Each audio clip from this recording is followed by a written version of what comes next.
what you're going through right now. Hold up. Screw it. What's up, y'all? It's your boy Aniki. Should be. Maybe I'm not live. Am I not live? Or is this the update? I think this is the update. Yeah, it's the update, making it look funny. Yeah, YouTube looks look. I'm not YouTube. Zoom looks funny lately. But how's everybody doing? New managing moderators can support your channel even more ways. Choosing managing mode. Users have the same capabilities as standard monitors, but initially can manage and block words and change chat modes and live. Oh, that's a neat little trick. Uh, we're not doing any censorship around here, so it should be okay. Wait, did I say 426 and it should be 427? I think I said 426. It should be 26. Let me double check. Like I gooed. Yep, I did good. So let's fix that real quick. What up, J. Michael Holmes, I'm 04 and Tiger Blaster. Nice to see y'all. Thank you, Coyote, for getting that posted in the Discord.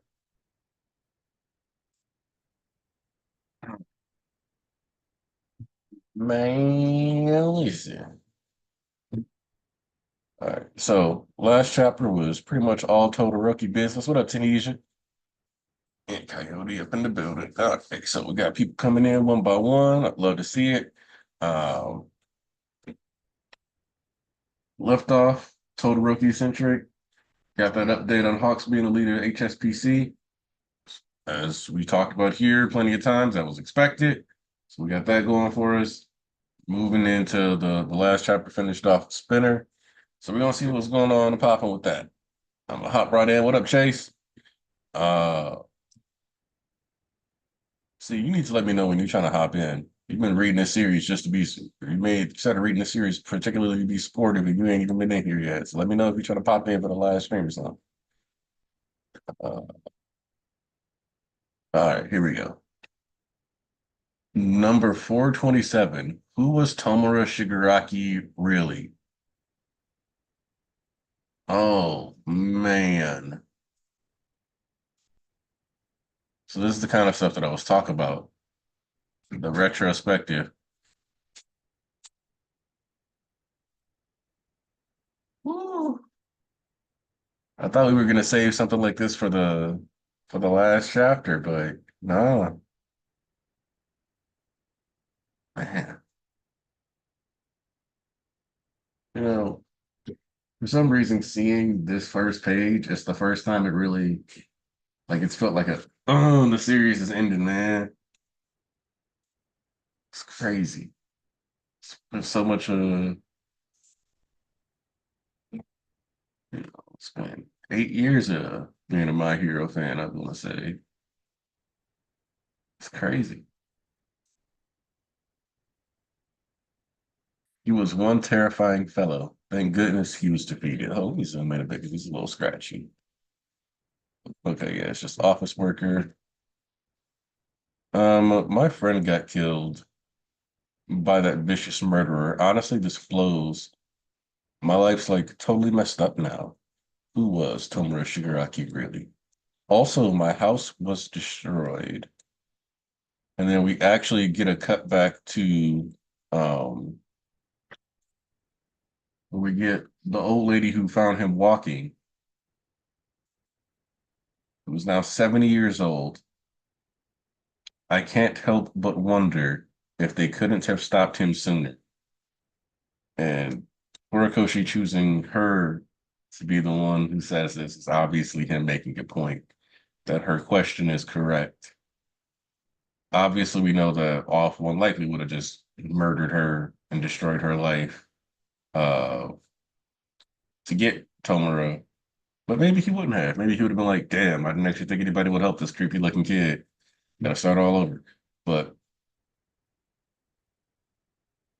and then we get a restaurant owner who looks kind of familiar, but he can't be who I was initially like seeing similarities of to, so I probably just don't remember what restaurant he was at. Look, everyone thought that freak was a too big punk at first. Nobody expected him to turn into such a threat.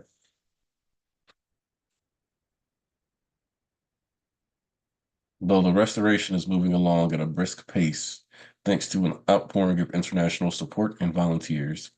Those efforts have yet to reach some parts of the nation. The mountains of rubble yet to be cleared show the widespread extent of the damage. And then we zoom in on Spinner and Deku here. A great number of citizens had their lives turned upside down by the unprecedented wave of terrorism incited by the League of Villains. Who exactly was the League's leader, Tomura Shigaraki? Find out now in part 2 of this special report. He was in the process of becoming a full-fledged Nobu, as his body was unable to withstand multiple quirks like body bulk and scale mail. However, thanks to the great strides we've made in Nomu research, we just barely managed to halt the process before it had progressed too far. Pretty shameless of you to strut on in here, murderer.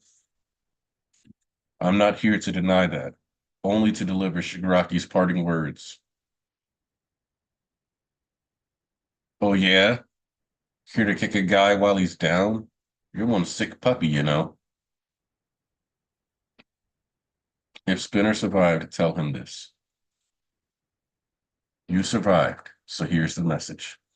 Even to the bitter end, Tomura Shigaraki kept fighting to destroy. Huh? Shigaraki told you to say that? Yes, to you, Spinner. Me, Toga, and Dabi too, yeah? And Compress? No, only you. Shigaraki was my shining hope. With a smile, he said we'd destroy everything. He transformed Deka into a gnarly crater. He represented me in my voice. When I was oppressed for who I am, I was ready to give up on life. I was just some stinking heteromorph after all. No, stop. I decided not to dwell on that crap. But he gave a guy like me, it's too painful to think back on, but he gave a guy like me a dream to cling to. I had hope for the major change. I dreamt I could be somebody. You don't have to put up with this from him. If need be, I can subdue. And Deku tells him to stop. Tomura Shigaraki was my hero. And we see Spinner is just shedding tears. He's got Deku in his grip, but Deku has remained whelmed. He's staying whelmed. Let me see what the chat's saying. Cameron Bailey's in the building. Gonna be a weird feeling when MHA ends. Yeah. What's up? Oh, hold on. Let me turn my camera off real quick because my daughter just took a bath. Yeah, that's the naked baby. Papa. Yeah. All right. Wait, who's been the subject of Twitter discourse?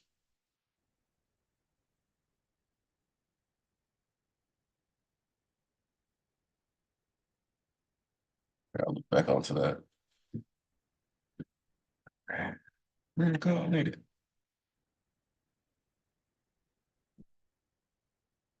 Destroying the world just for the heck of it. That ain't a worthy cause, just a temper tantrum without a lick of sense behind it.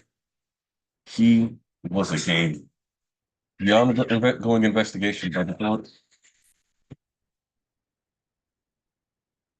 Thank you, Bobini.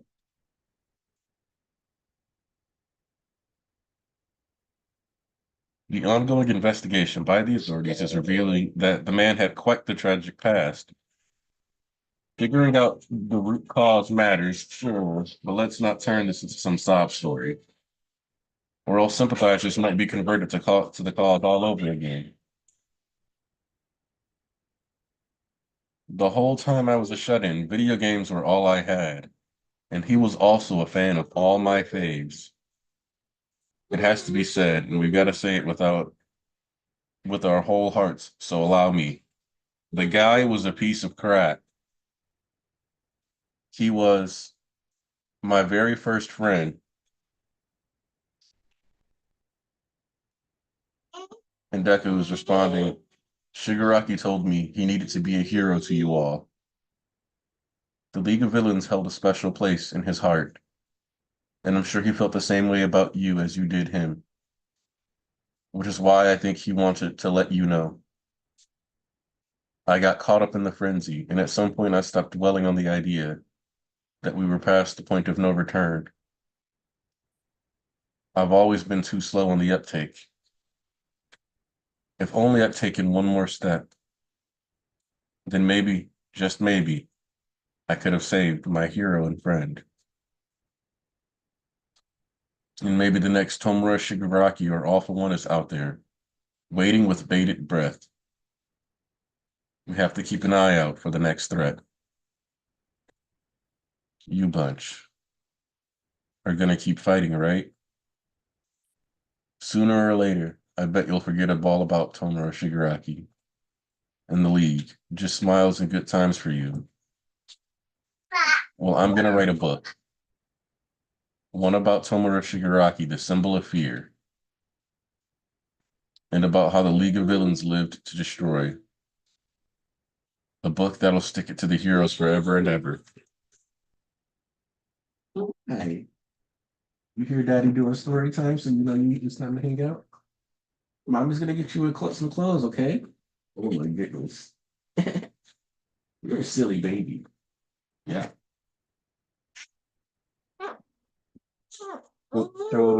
It's the silly daughters. It's my silly daughter. What? Oh, here, give me that shirt. Here, Jeannie Bobini. You're gonna wear an oversized t-shirt. I got this shirt at a concert with I Smoke That Fire. This is the Cavs Symphony Soldier album shirt. Yeah. We hung out with their bassists in the McDonald's next to the rave for the show. So there's a cool story for the shirt you're wearing, Jeannie Bobini.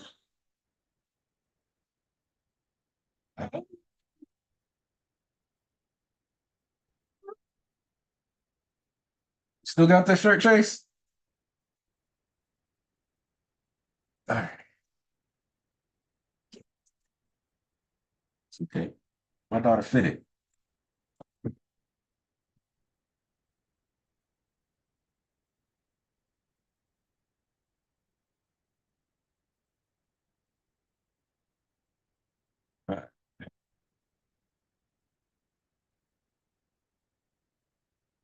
The past never dies, and I'll spin the tale of Tomura Shigaraki. Make it a comic book. Huh? Don't worry. I won't ever forget.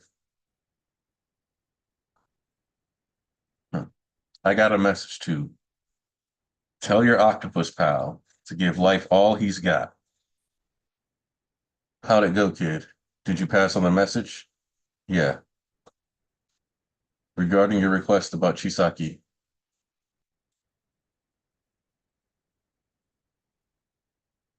Oh, snap. We're getting closure for characters that I didn't expect to get closure for. I'm amazed y'all didn't spoil this. This is incredible. The internet not spoiling this? Hi, what you looking for? Oh,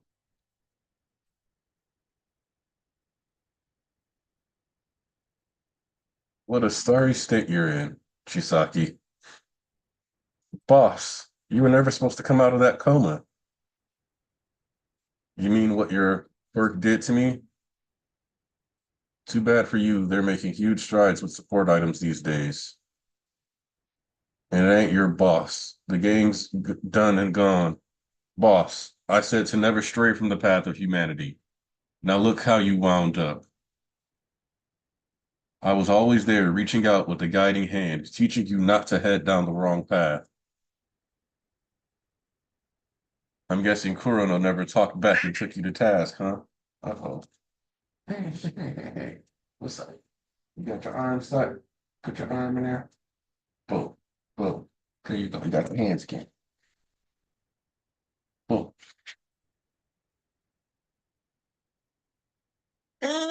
I'm sorry, boss.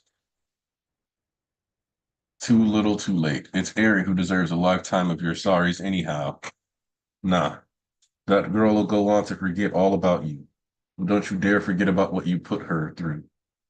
And make no mistake, I'll be taking you to task till the day you go to hell.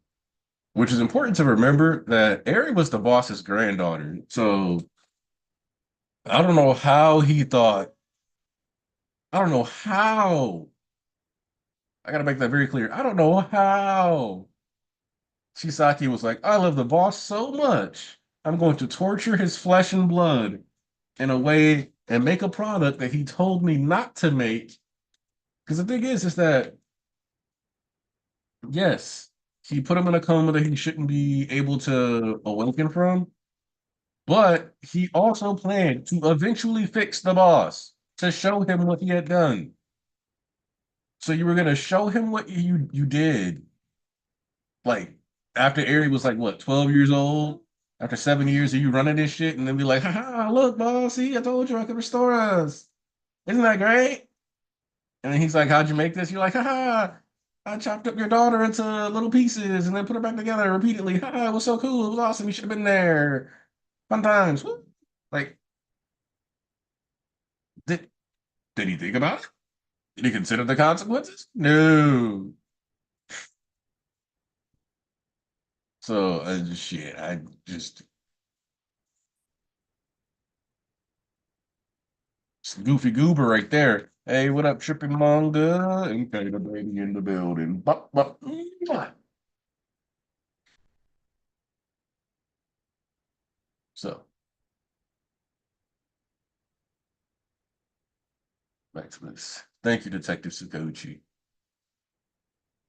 Of course, this is a much better option than making Eri relive that nightmare. What can we do to make it all stop for good? It's not going to stop. All we could do, well, we could ask Hawks to join an army's worth of heroes. Huh? Hawks wields that kind of power? Just joking. Look sharp. Frowns upside down, people. The new first years are joining our lessons today, so we can't be all gloom and doom around them. But we'll barely see them going forward. That's not much contact between grade levels and the hero course. Todoroki! Oh my god, it's dynamite. Can I get your contact info? I'm a huge fan. Let me take a selfie with you. What on earth? Expel them all right now. These first years are intense. Uh-oh. No, Mineta, you were doing so well for the past 200 chapters. He was doing so well. The look on his face, the look on Mineta's face has me feeling that the era of Manetta may be over. And that makes me sad. I don't want to go back to the Minetta era. Keep the Manetta. Oh, okay, little baby. I see you feeling yourself. You doing all right. Ah, ah.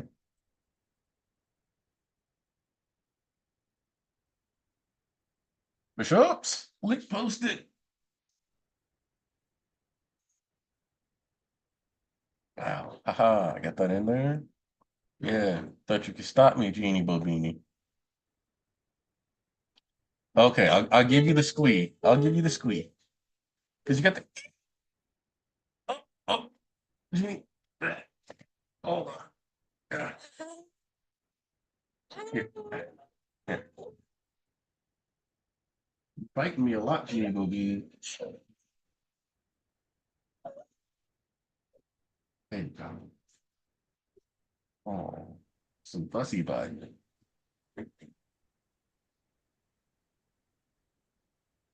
Hmm. See, here you go. I'll give you the squeeze, Thomas. Okay. You will? Yes. Man, you gotta go What's back to good, that gang, page. gang, gang? How we doing? Hi, hi. Me. Don't you talk, Thomas. You're a certified hoodlum. You're so awesome. Squeeze. Let's go. You There. gave us one. I'll give you the squeeze. Not like you to miss a bubble. I'm a little distracted, that's all. Mm. This baby. Also, what you mean, Coyote? What you got Bro, after that? you're a hoodlum. You dropped lore today in the fucking Discord, bro. I You don't know talked what you're about talking you were in a gang 40 deep of leprechauns. about. That is crazy. I would never say that. You That's said you hidden were out lore. running from the cops, drinking. Listen, that's hidden lore for the church. You First want to off, know even if more? Thomas Go into it. was out drinking and running from the cops, we approve of that kind of behavior around here. Yes, I sir. mean, we do. It's just he's a hoodlum. Well, yeah. How does people feel about the chapter? I mean, you already know for me, I don't think it's a bad chapter. It's just I wanted different things from it. So that's Mhm. all I can really take away from it. That's fair. Absolutely. Because it's not like I can really say like anything relatively was bad. Because you already know, Thomas, like I personally wanted something different for Chisaki. Here, Mhm. But this is pretty here. much if we were going this Where's route, this is Chisaki? exactly what would happen if we were to get a Chisaki conclusion. Yeah. So it's like Yeah, I I can't get that. really hate on it. It's just like I wanted something different for that. And then for the Mhm. spinner talk, for me personally, I just didn't really want this route we went, but it's not bad in itself. Mhm. I will say, as for Spinner, because I think I have more connection to Spinner because I prefer him more than Chisaki. So I'll talk about Spinner because he's Hell the yeah. majority of this chapter. I love Spinner's talk because it just dwells down to like this is how a person, if they lost their friend, would react. Yeah.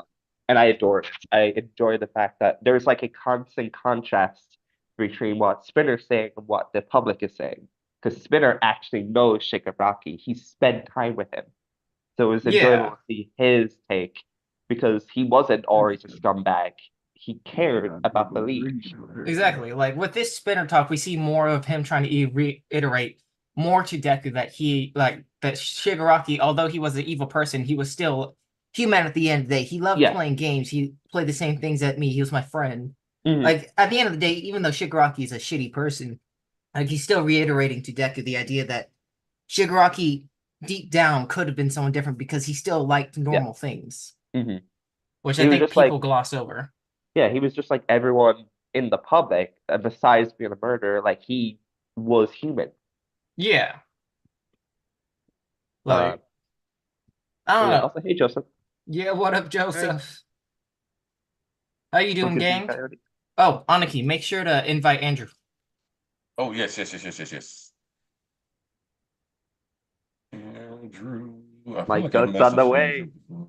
Yeah, man, I was shocked. He added me and said, "Can you invite me? I got some thoughts to share." I'm like, "Oh yeah, sure, man." I love that. We love Okay, yes, Andrew in the I'm not sure. church. How do you feel about the chapter, Andrew? Andrew's Not not here Andrew. Joseph. Sorry, Andrew's on my mind all the time. all the time, man. No, I really liked it. I really like the way they use the TV special as like a counterpoint Mhm. of like Spinner and Deku's thoughts, like the people who knew him versus the people who knew of him. Yeah, Mhm. in general, I think that a lot of people. I don't know. I think it's important to show how the public is thinking all negative right now, like we see currently. Because I think a lot of people want the public to say is like after immediate reaction of rebuilding is Shigaraki was a tortured soul. How dare the heroes? And when I don't think that's really realistic. When I think we do need to see them talk negatively about Shigaraki first, and then obviously Deku and Spinner have to rebuild like the idea of no, even though they're shitty, we have to stop this. Mhm. So I do appreciate them starting out with like heavy on the he's a 2-bit punk. You know, he got my friend killed. I lost a house. He was terrifying. I'm glad they started with that. I didn't want any like Yeah, it would be immediate. Yeah, it would be unrealistic if it was just flip the switch and then suddenly people realize what all the issues were. Like, is systemic issues are systemic for a reason. It takes time to break those down. exactly.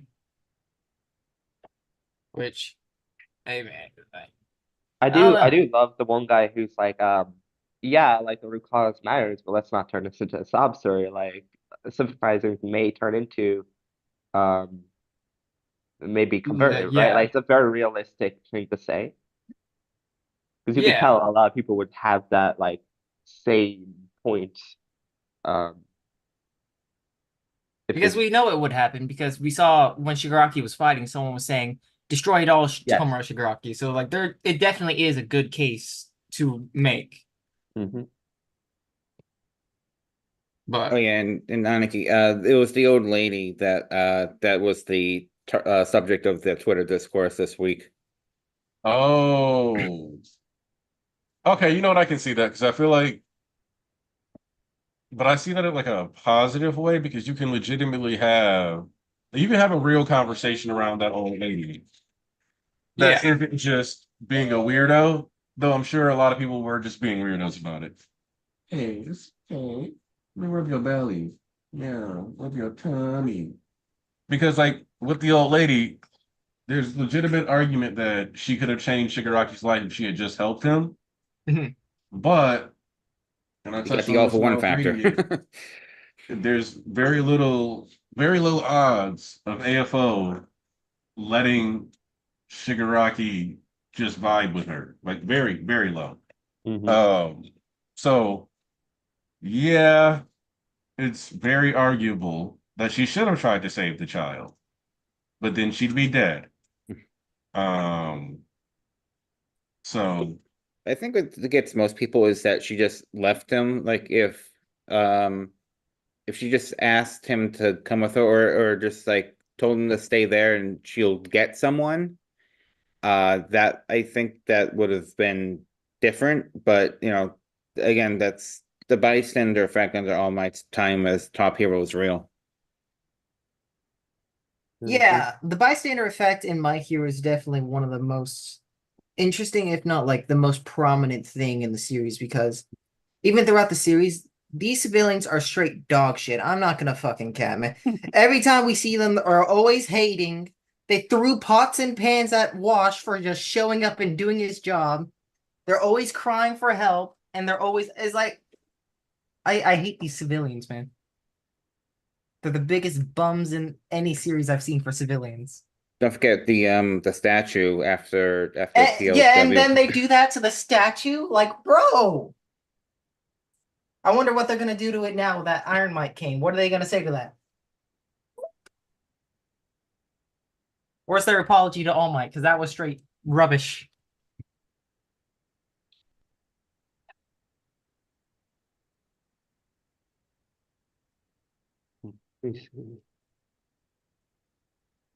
Shoot. Hey, that's interesting. Let me check. What? I'm gonna check I can chapter wear my 1. headset again. Hey, See. Shoot. How do we feel about like technology in My Hero? Because are you referring to what happened with with the Spinner boss? and the boss. Yeah. So I'm fine with it, Dave, because okay, Yeah, they made it clear this is like future tech. I mean, like in a lot of ways, My Hero Tech in certain aspects has actually been further behind than you would expect it to be. Mm. So for them to have been affected, because you gotta think they caught we'll call him bulletproof Nomu. They caught him in chapter like 21. They've had a year to study Nomu. Yeah, And they've yeah. only gotten more and more samples throughout the year. So for them to like one, finally be able to do something about nomification makes sense. I And agree. then two, being able to undo Chisaki's whatever he did. We don't know the specifics of what he did to the boss. So for all we know, he just messed up his heart and his heart rate is just too low on its own to beat properly and keep him awake. It could Mhm. be something as simple as that. So, but like when you think about the fact that we didn't see lasers until the US came in Yeah, on their jets, was nuts because like you would expect lasers to exist by this point in the series. So it was kind of nice to be like, okay, Japan is actually further behind than some of the other areas, or specifically the US. Which, fun fact, Japan still does handwritten resumes for job applications. There's no Indeed.com. No, they're still doing handwritten resumes for their damn job applications. Damn. So a country, so when Horikoshi puts that in, that's not him, giving the US an egregious amount of sloppy top. It's him going, yeah, we're behind in some of this stuff, and it makes complete sense for them to kind of update that. And Yeah. so I wouldn't even be surprised if some of the stuff we're seeing is stuff that they got from other countries, just working together throughout this, just to get their tech up a little bit, get the weight up, I actually have like I agree with the majority of what you're saying, but I also have like a general sense, like different opinion, because I do like that we're making technological strides, and I do think it makes sense. But I guess for me is like I don't know if it's jarring or if it's just like I would have preferred more hints towards the thing, like them the putting boss. in the work. Yeah, like putting in the work. Because like if I think no one here really thought about like the boss getting fixed via technology before this chapter, or if they did, it was never stated. But for that, I kind of would have liked a hint that they were working on that, and maybe that would make me accept this idea a little bit better. Because I wanted something different for Chisaki, but that's not bad what we got. I get it because I could buy the spinner moment because yeah, like that makes sense. It's just Yeah, it feels like it's a huge jump for support items to support a yeah. person out of a coma Especially like when we that. started the series, like I don't remember much support items ever being that good, to this degree until like the later half.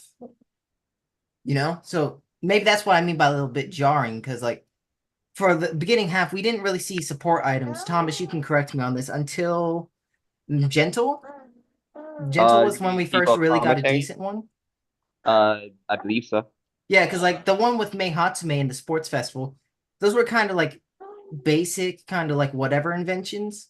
Like you had a capture net, you had the autocorrect, which seems simple. Like, but then we get to like later in the where it's like reversing the coma thing, which I think would be a very jarring and very big drastic difference.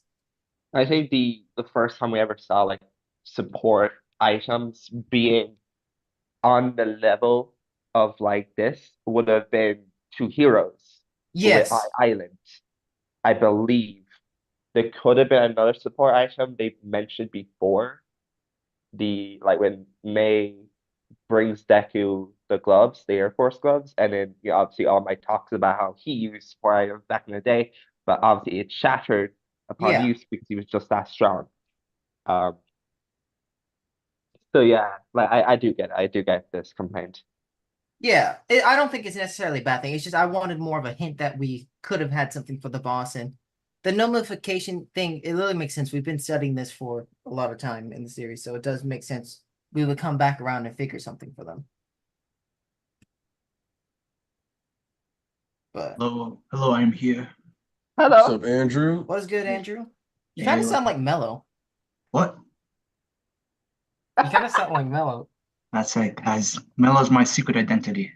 How are you, Andrew? I'm doing good. Yourself? Hell yeah. How'd you feel about the chapter?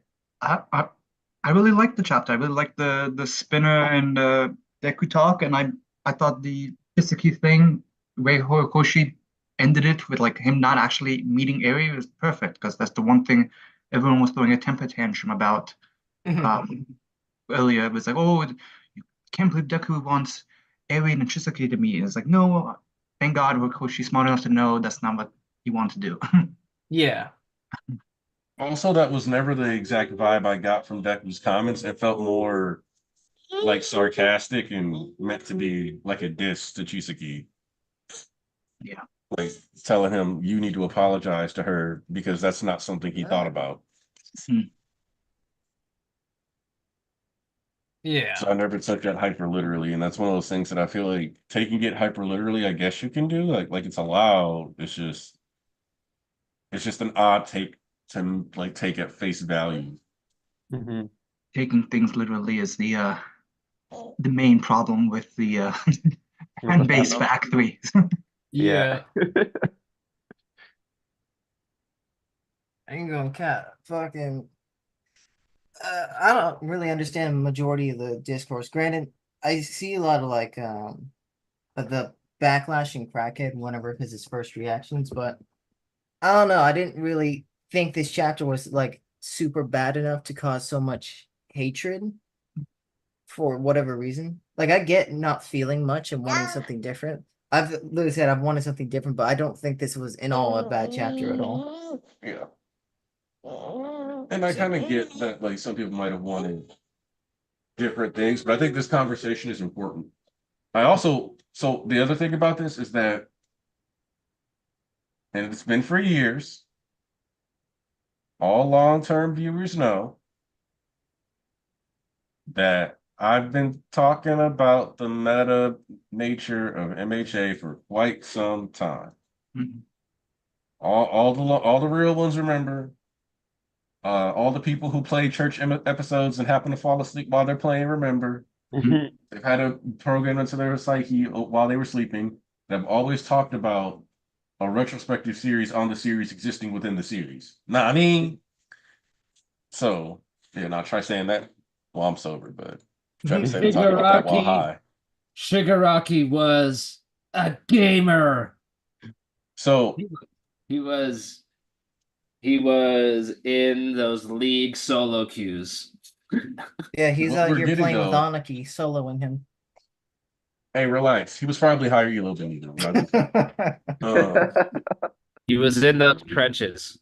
God forbid he committed all that evil because he played League on solo queue. Look, His username was I hate all mice. 29. I'm gonna be honest with you. Shigaraki's life is bad enough without playing League, It's but even worse. League did not help him deal with the issues he experienced in life. League was Well, one of the reasons okay, why he is I'll take the that third. back. Playing solo queue will either help you become a better person because you will get used to dealing with the most insane shit. All right, time for a segue into random solo queue stories because I do want to like illustrate how goofy, like everybody's seen the flame and all that other stuff, like people calling each other slurs, all kinds of other stuff. But it's not just the slurs and the insults that make solo queue so toxic sometimes. Mhm. What does it is that I was playing a game like last split, and I'm winning mid lane on my main champ, Jace. Jace from Arcane, great champ. Takes a lot of skill to play him though, so like gotta put in that work. Anyway, I got a Twitch bot lane. We have like a Darius top and like a Volibear jungle. Volibear goes to gank top lane for the Darius, goes help him out. Something goes wrong and they die. So they die like this happens like 4 or 5 minutes into the game. Basically, the first gank Voli does the game. Now, they get so pissed at each other because of that gank going wrong.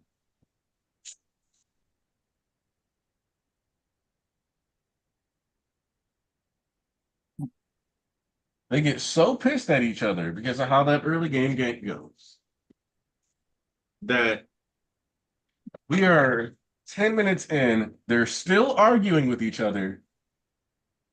The jungler is being like, well, Darius doesn't deserve to win, so I'm not going to put my best effort into it.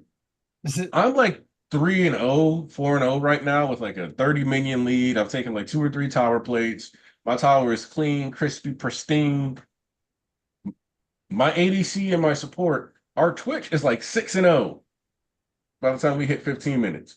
We have a 6-0 Twitch. Now, to put this into perspective for you, Twitch is a late game scaling carry. He can do some cheeky stuff early, but you're playing around late game for him because what Twitch does is he shows up invisible, throws a poison cask on you, and then shoots you with bullets that pierce through you and go through your whole team in a straight line.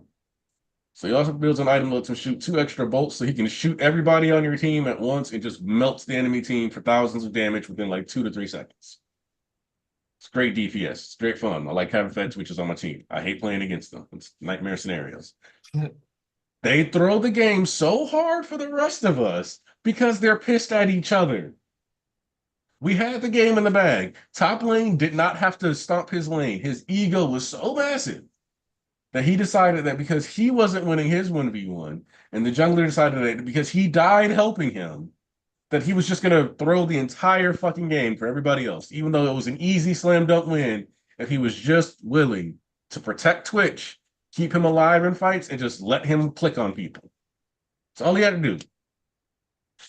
So many people who play that game have an issue with they want to be the main character every single game.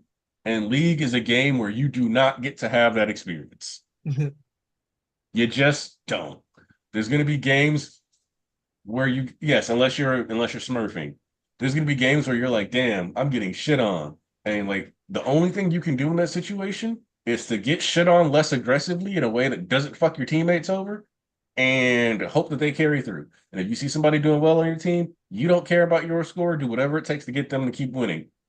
Let yourself die a bunch if you have to, if it's in exchange for helping your teammates. Solo queue requires you to rely on people, which I also think it's kind of funny that, they play League because at the end of the day, Shigaraki and them, society has told them they can't rely on them. You can't rely on society to help you. Society's going to screw you over. So Spinner and Shigaraki both playing League, and specifically playing solo queue instead of duo queue until they met each other, is so fitting because it's also just a commentary on how shitty their lives were. Like, you're stuck in this toxic environment where people will just, like, ignore you, go out of their way to not help you. Because the other thing about that happens in League all the time is that you'll be playing something and you'll be in a position to win. The enemy team will see that and they'll go, I'm going to make sure this guy can't push his lead any further. And you'll just constantly have people coming to your lane to stop you from shitting on the enemy opponent, band-aiding your lead, and your team will do nothing with that. Not with the fact that they have a man advantage somewhere, not with the fact that they, and so you will lose the game solely because their team helped each other and your team didn't help anyone. Yeah, that was something I caught on when, like, when Spinner was saying he was my first friend. I'm like, that's why he was playing League on solo queue, because Spinner was Shigaraki's first real friend too. So, I mean, like, and he came to bond with the rest of the league. Yeah, but like on like a very personal level, Spinner has been singled out as that he was the person closest to Shigaraki. Did we get a school briefs chapter with them playing League together? We saw them mention the League. A villain school briefs feels like a missed That'd be opportunity, great. but That's what I man, want. I think okay, stepping back in time a little, season 5 really like kind of like the way that second core was handled, COVID switched around. That kind of broke the fan base for a while. Like if you've been like in fandom discussions, you'll know this, that kind of broke the fan base for a while, like a good year or two actually, until they kind of started changing. But anyway, what you have to understand about how MHA is marketed is it is not just Horikoshi that owns it. Half of it is owned by Shueisha. Now, Shueisha, when this thing was first, taken off 10 years ago, they saw chapter 1, they knew instantly, now this is going to be a hit. This is going to be huge. They get people on it, they get people talking about the anime, and they make some decisions. And those decisions have to do with target demographic, time slot, what station it's going to be on, who are they targeting. So on a Saturday night primetime slot, you're targeting a lot of school kids who have either come home from playing or come home from cram school or whatever. So you're targeting kids. Now and then, like 5 years later, you get hit with this villain only arc that in some respects is R-rated. So you as a production committee who have spent so much time and money emphasizing that this is a family series for kids, when you see that, you're going to be like, I don't know if we want to do that. Make some changes, maybe make some cuts. And that's why it ended up how it is. And that's why there's not a lot of villain side material, because they are all about heroes all the time. Like they made that decision a long time ago. whether you agree with it or not. Personally, I think it's kind of held some parts of the series back outside the manga, but well, anyway, them's the break. So if you ever wanted an explanation about why that is, that's a tangent on that. So Yeah, no. Valid, I would say. I All mean, right, I'm gonna need y'all to focus up because y'all kind of just sitting in the chat being horny over Super Uchi shaving or not shaving. And while I do respect everyone's taste and right to thirst, this is not a Gatorade bar.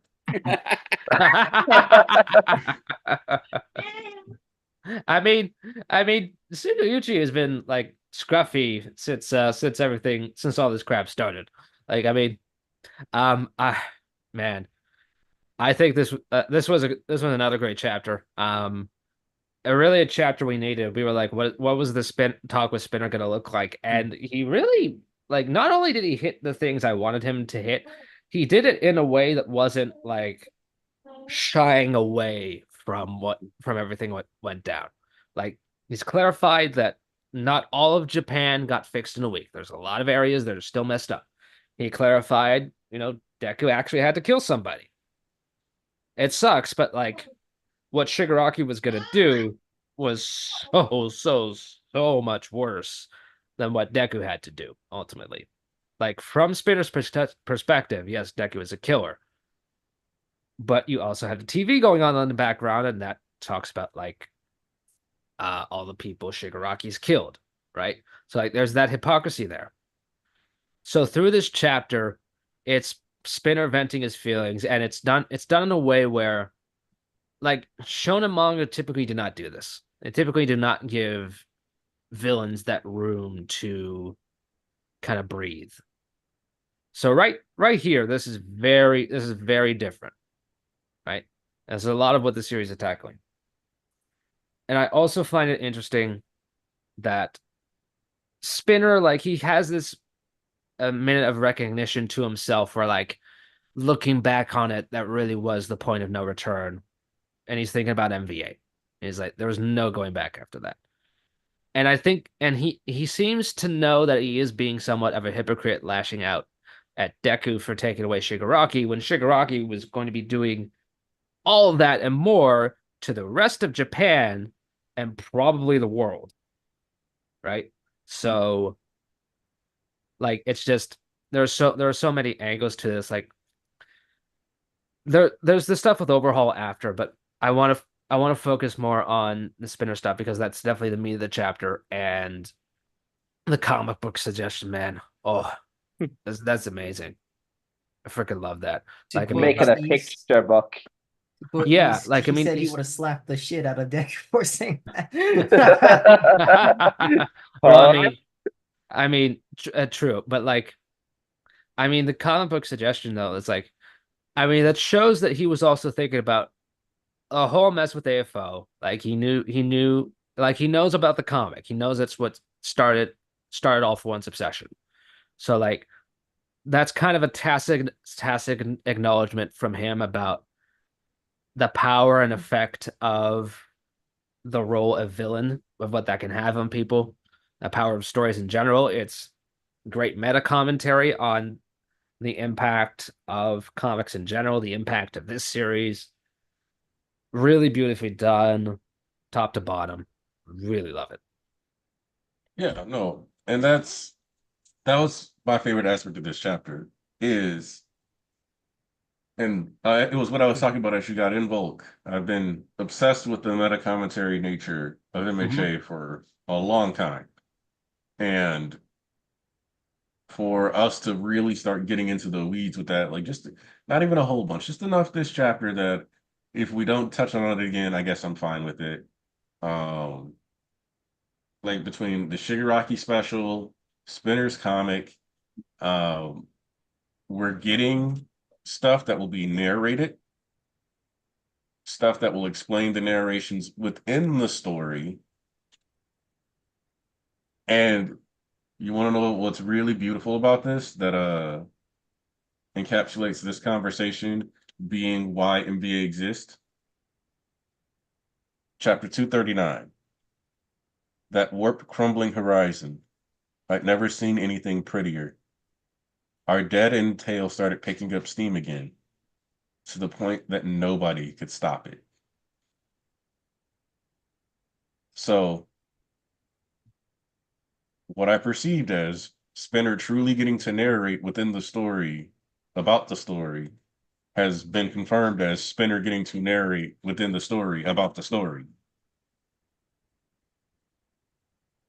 Which makes the only thing else that I want now is confirmation that Bakugo's narration takes place within another thing too, because he has that random segment narrating during PLW, and we're pretty much golden because like all Which the one? meta About him commentary. being a stupid nerd, or Yeah, No, wait. yeah, the anime changed that to Present Mike, or that was Present Mike who said that.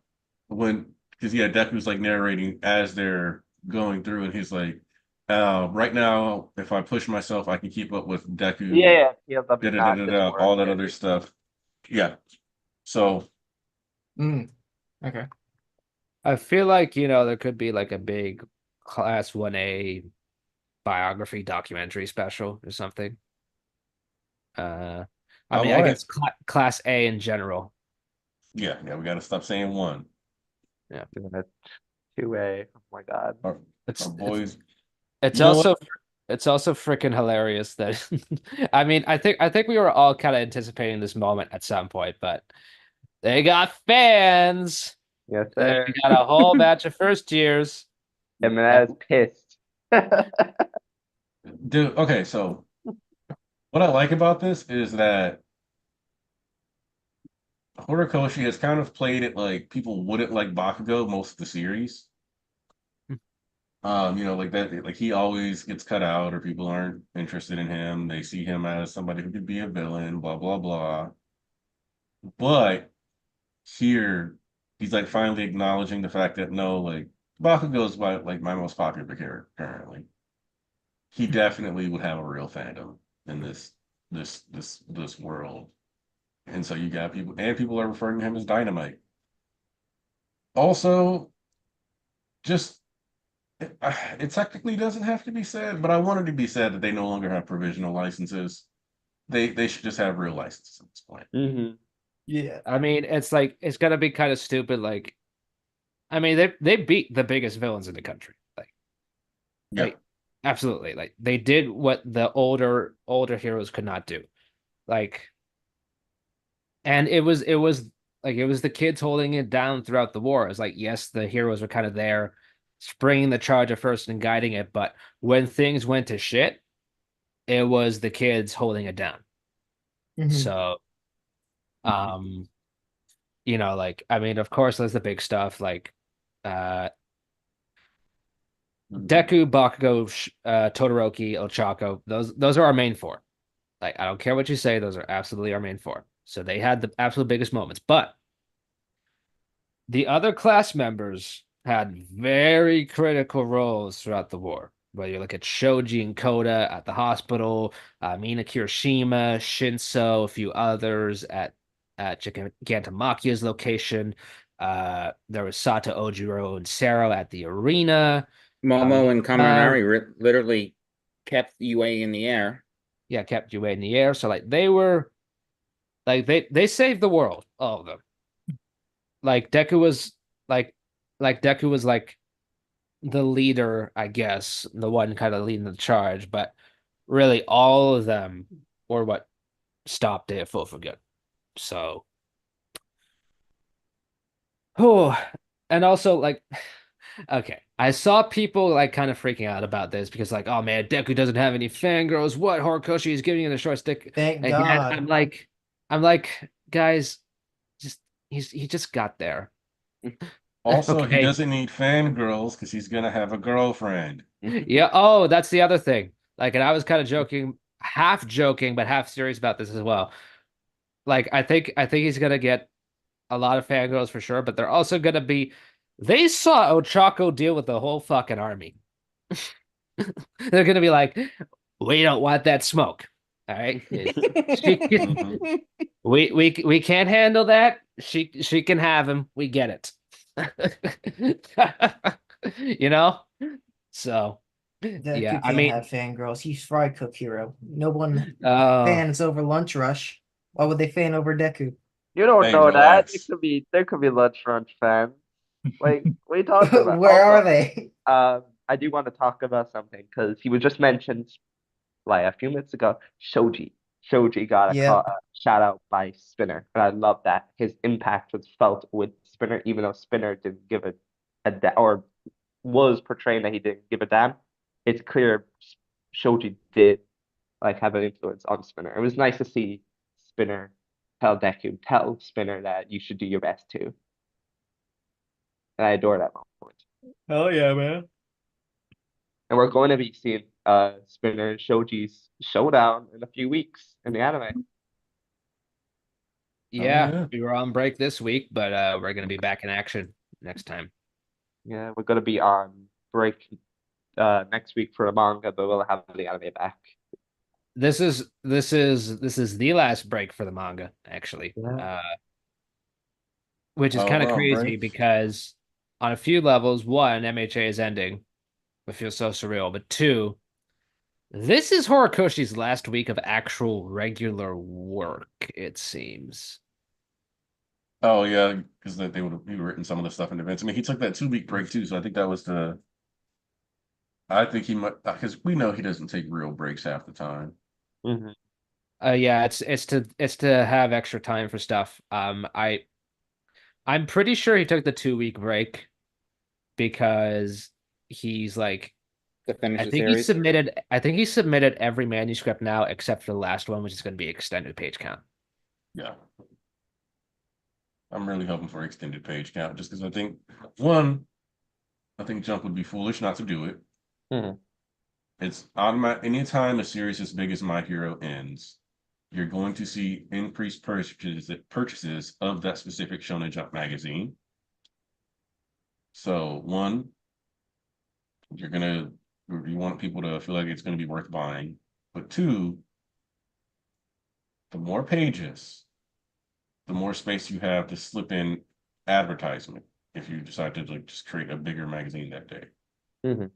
And because of the popularity of that magazine, you're gonna want to get some extra ad revenue here and there because that's one of those things that I think it doesn't get talked about a lot, but obviously when you're putting out magazines and stuff like that, part of the reason why magazines aren't super expensive isn't because magazines have no value, which I think is how a lot of people take it away from that, but it's because you have people spending hundreds of thousands to millions of dollars, depending on the scope of the magazine and how many ads, et cetera, to be placed in that magazine so people can see it. So most of the magazine budget is from advertisers, not from people's purchases. Mhm. And that's definitely the case with Shonen Jump, which is part of why that $2-3 a month model is something they were willing to attempt for a long time before they split the Shonen Jump and Viz up. Which I mean, at this point, they probably should have just kept them together, bit the bullet, and raised the prices more. But it was people said that they were only willing to pay like $3 a month, blah blah blah. So, which by the way, cheap as shit, insane. Yeah. I know you get well, I could get it for free if I pirate it. Okay, cool, yeah, but like, dude, a single manga volume in the US costs like $11-12. If you read 100 chapters a day, It you make 7-8 times the value that you would have got Yeah. even if you were paying $10 a month. Like, come on. I mean, piracy is ultimately a service issue. Like, Yeah. so for the price you get, Shonen Jump is like ridiculously bang for your buck. Like, you're limited to a mere 100 chapters per day. I've never come And then close to hitting that either. Oh, I've definitely hit the limit before, but Like even when I was also binging to catch up on My Hero, I never came close to doing that. Mhm. I mean, there are some people who binge like 600 chapters of One Piece in like 5 days, and I'm like, how? There's also so much text. Do you just skip the text or? Yeah. They claim they absorb it. They don't absorb it. You'll forget it, and then you'll resort to watching reviews on YouTube. You're like, Mhm. oh, Well, what did I miss? well, Well, I get the impression that half of One Piece fans are kind of hype beasts who kind of sped to catch up anyway. Yeah, So they all go like I know a few people who their incentive for reading or catching up on One Piece is the current animation. So they'll speed run the manga to get to Wano just to say, I'm here yeah, at Wano, just like you guys are. Let's go watch this yeah, episode. yeah. I mean, alternatively, And uh, I remember Naruto had a color page final chapter, but that was kind of unique, and Boruto was starting after anyways. So, um, I mean that although from the chapter count of volume 41 going into volume 42, that pretty much guarantees an extended page count for the last chapter. yeah, So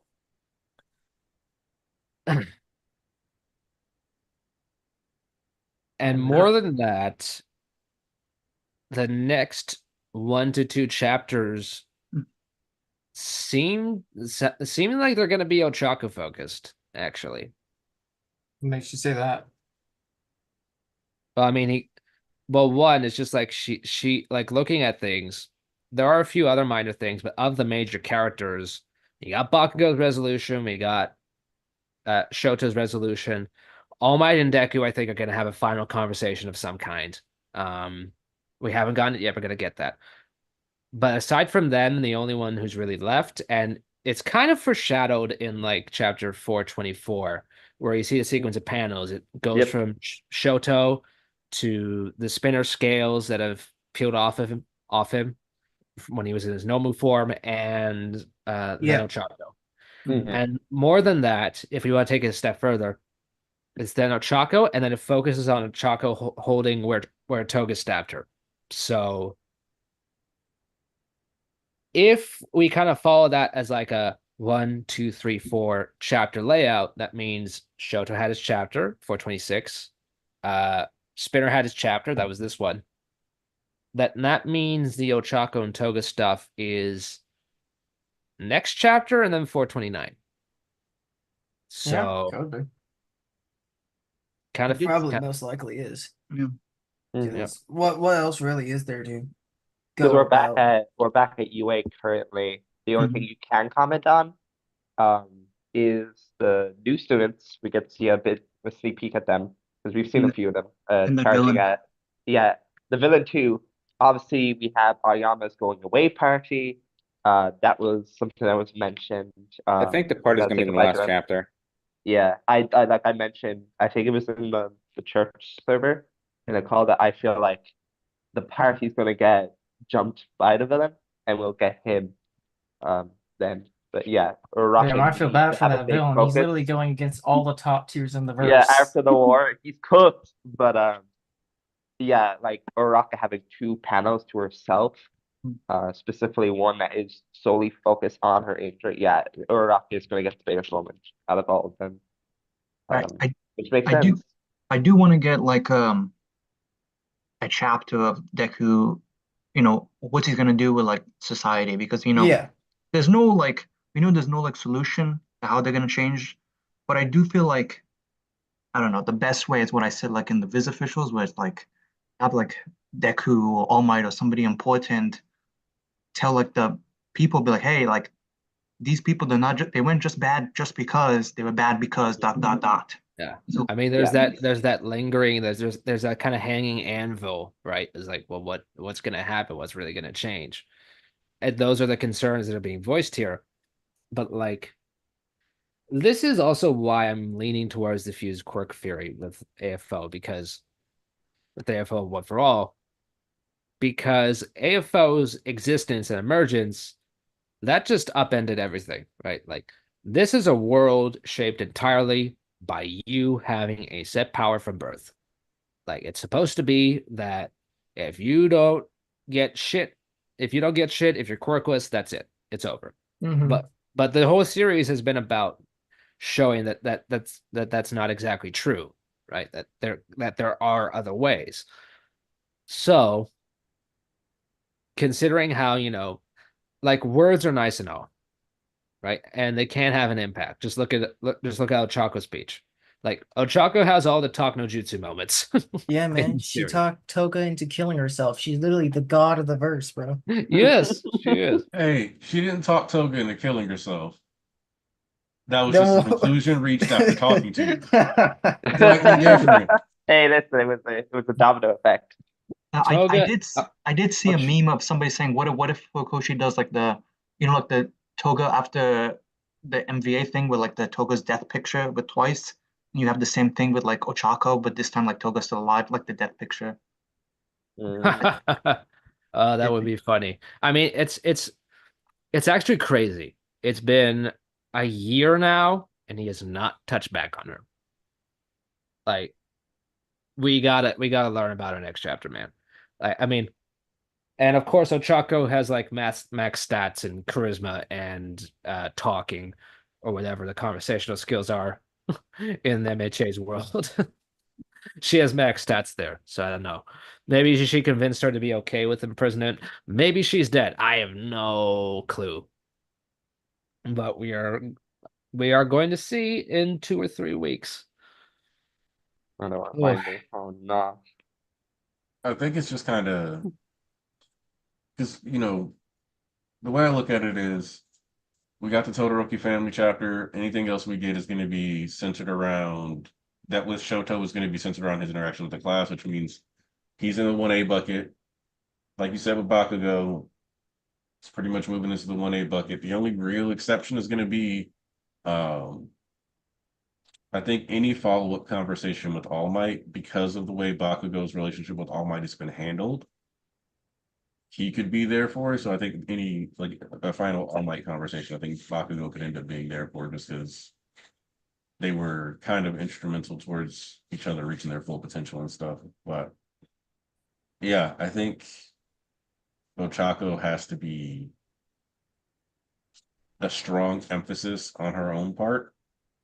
And maybe we get a little bit of emphasis on some of the other relationships in Class 1A, I guess, just because, like Jiro Kaminari or Momo Jiro, whatever, however people look at these setups. I think we have to do just a little bit with the Class 1A kids just to flesh out and finalize their trajectories before.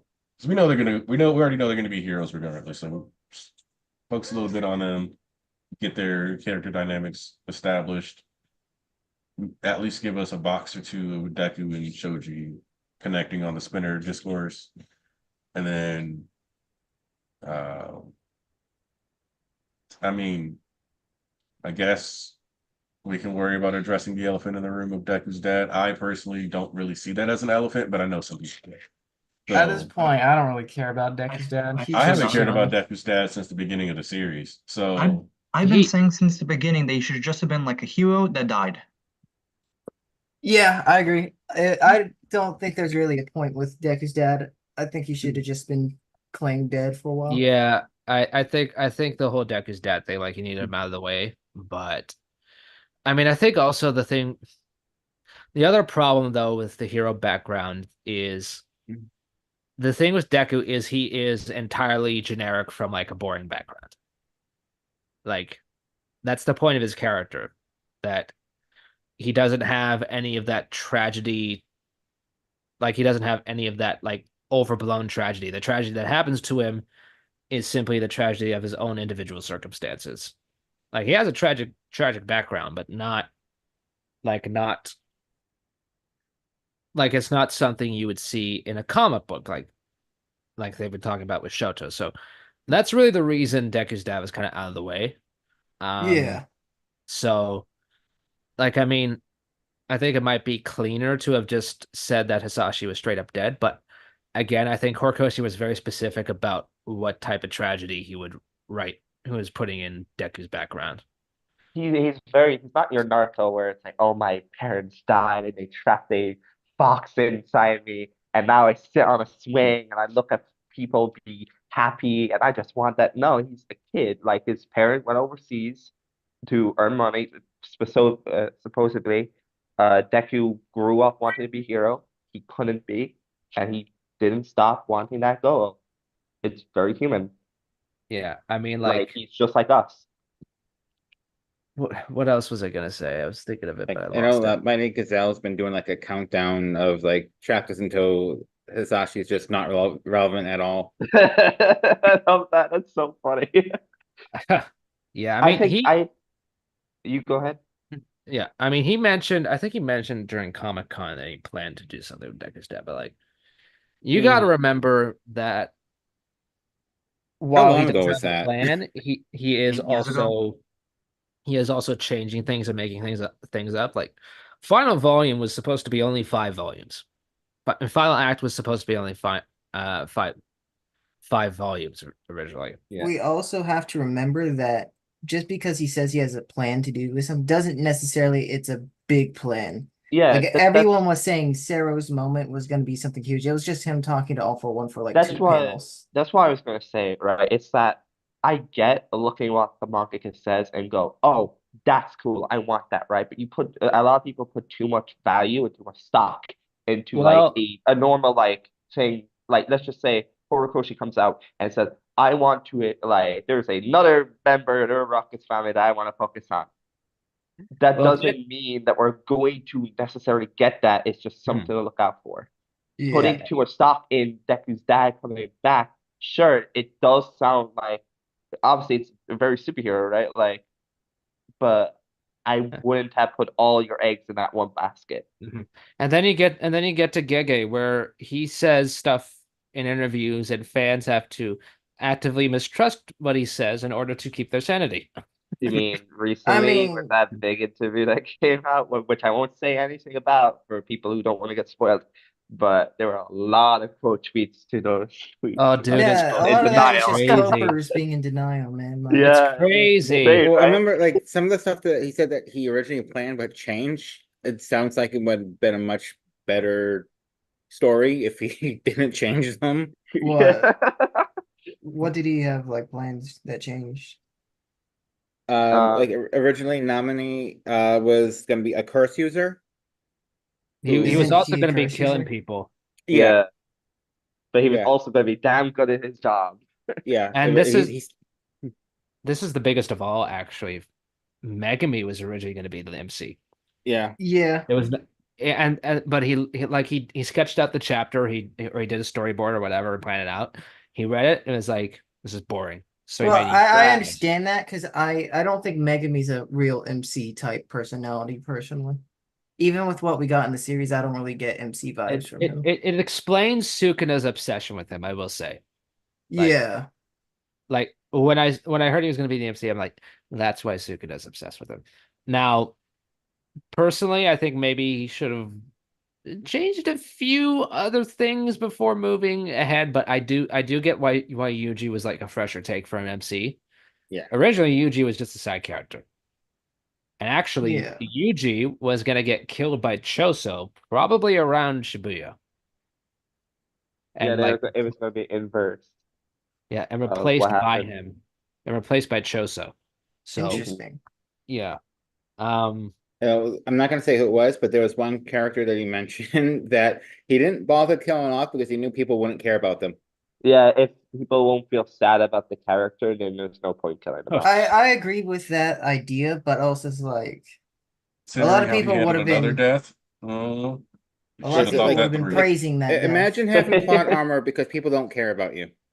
I I mean, mean, No, that's a lot of serious things. the impression I got from that interview though is like it was a little irritating to me because like he's got the biggest manga in the world right now and he's Mhm. still acting like this super insecure like Hold on, we do that with Horikoshi, man. We Yeah. I was gonna we say. justify a lot of that. We can let Gege True. slide.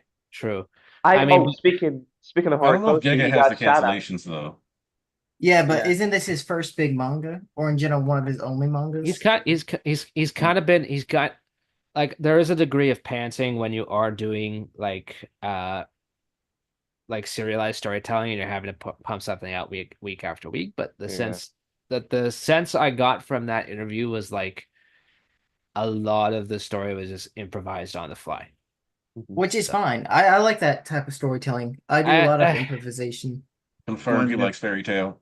Yes, reminds me of Yeah. it. I've never seen that. Shockingly, that's Thinking on my of that, list. yeah, the new anime just came out. I do want to say that Horikoshi got a shout out in that interview, where he mentioned like Gojo was a necessity because like it's like having My Hero without All Might.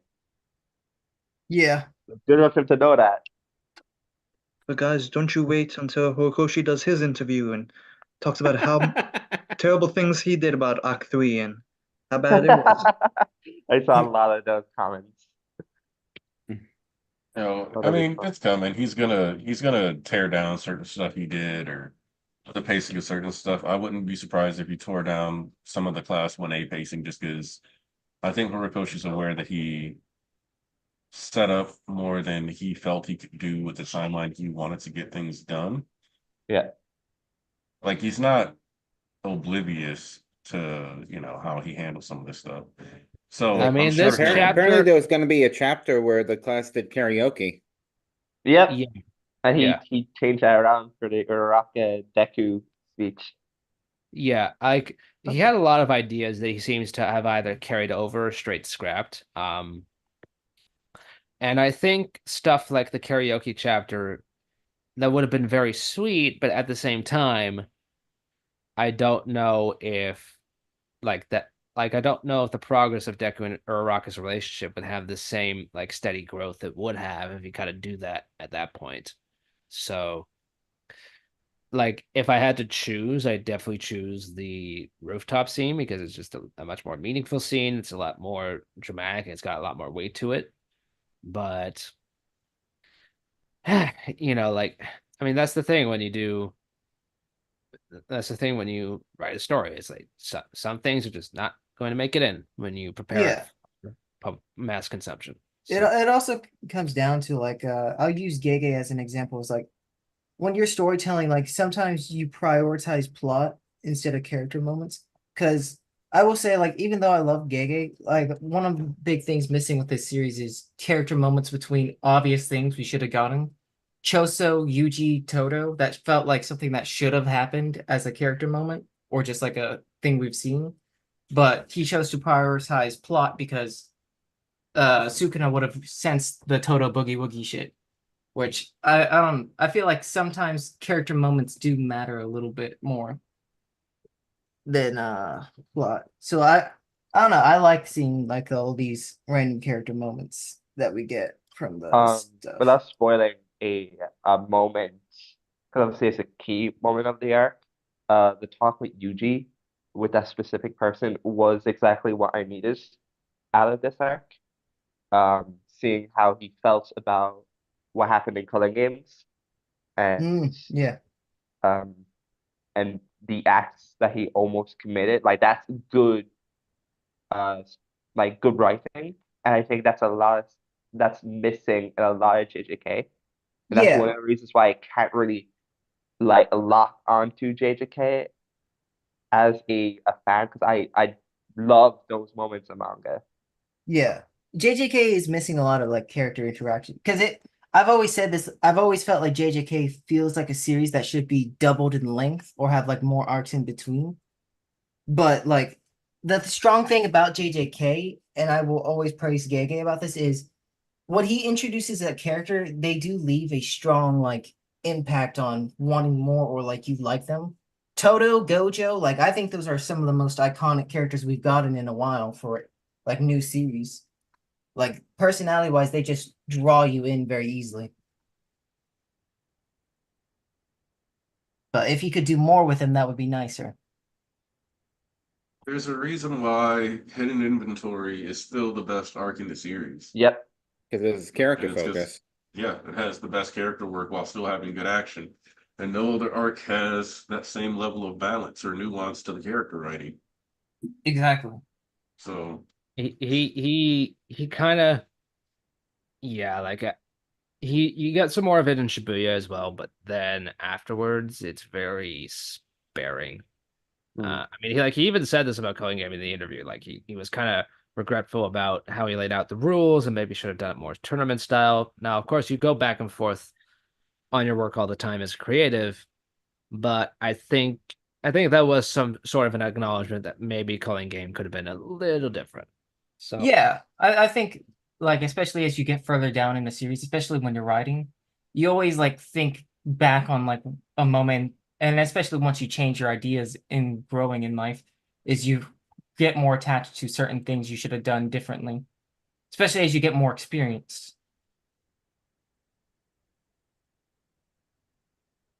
Hmm. But I've always said I feel like if Gege, you take the best parts of Gege and Horikoshi, you have the best manga in the game.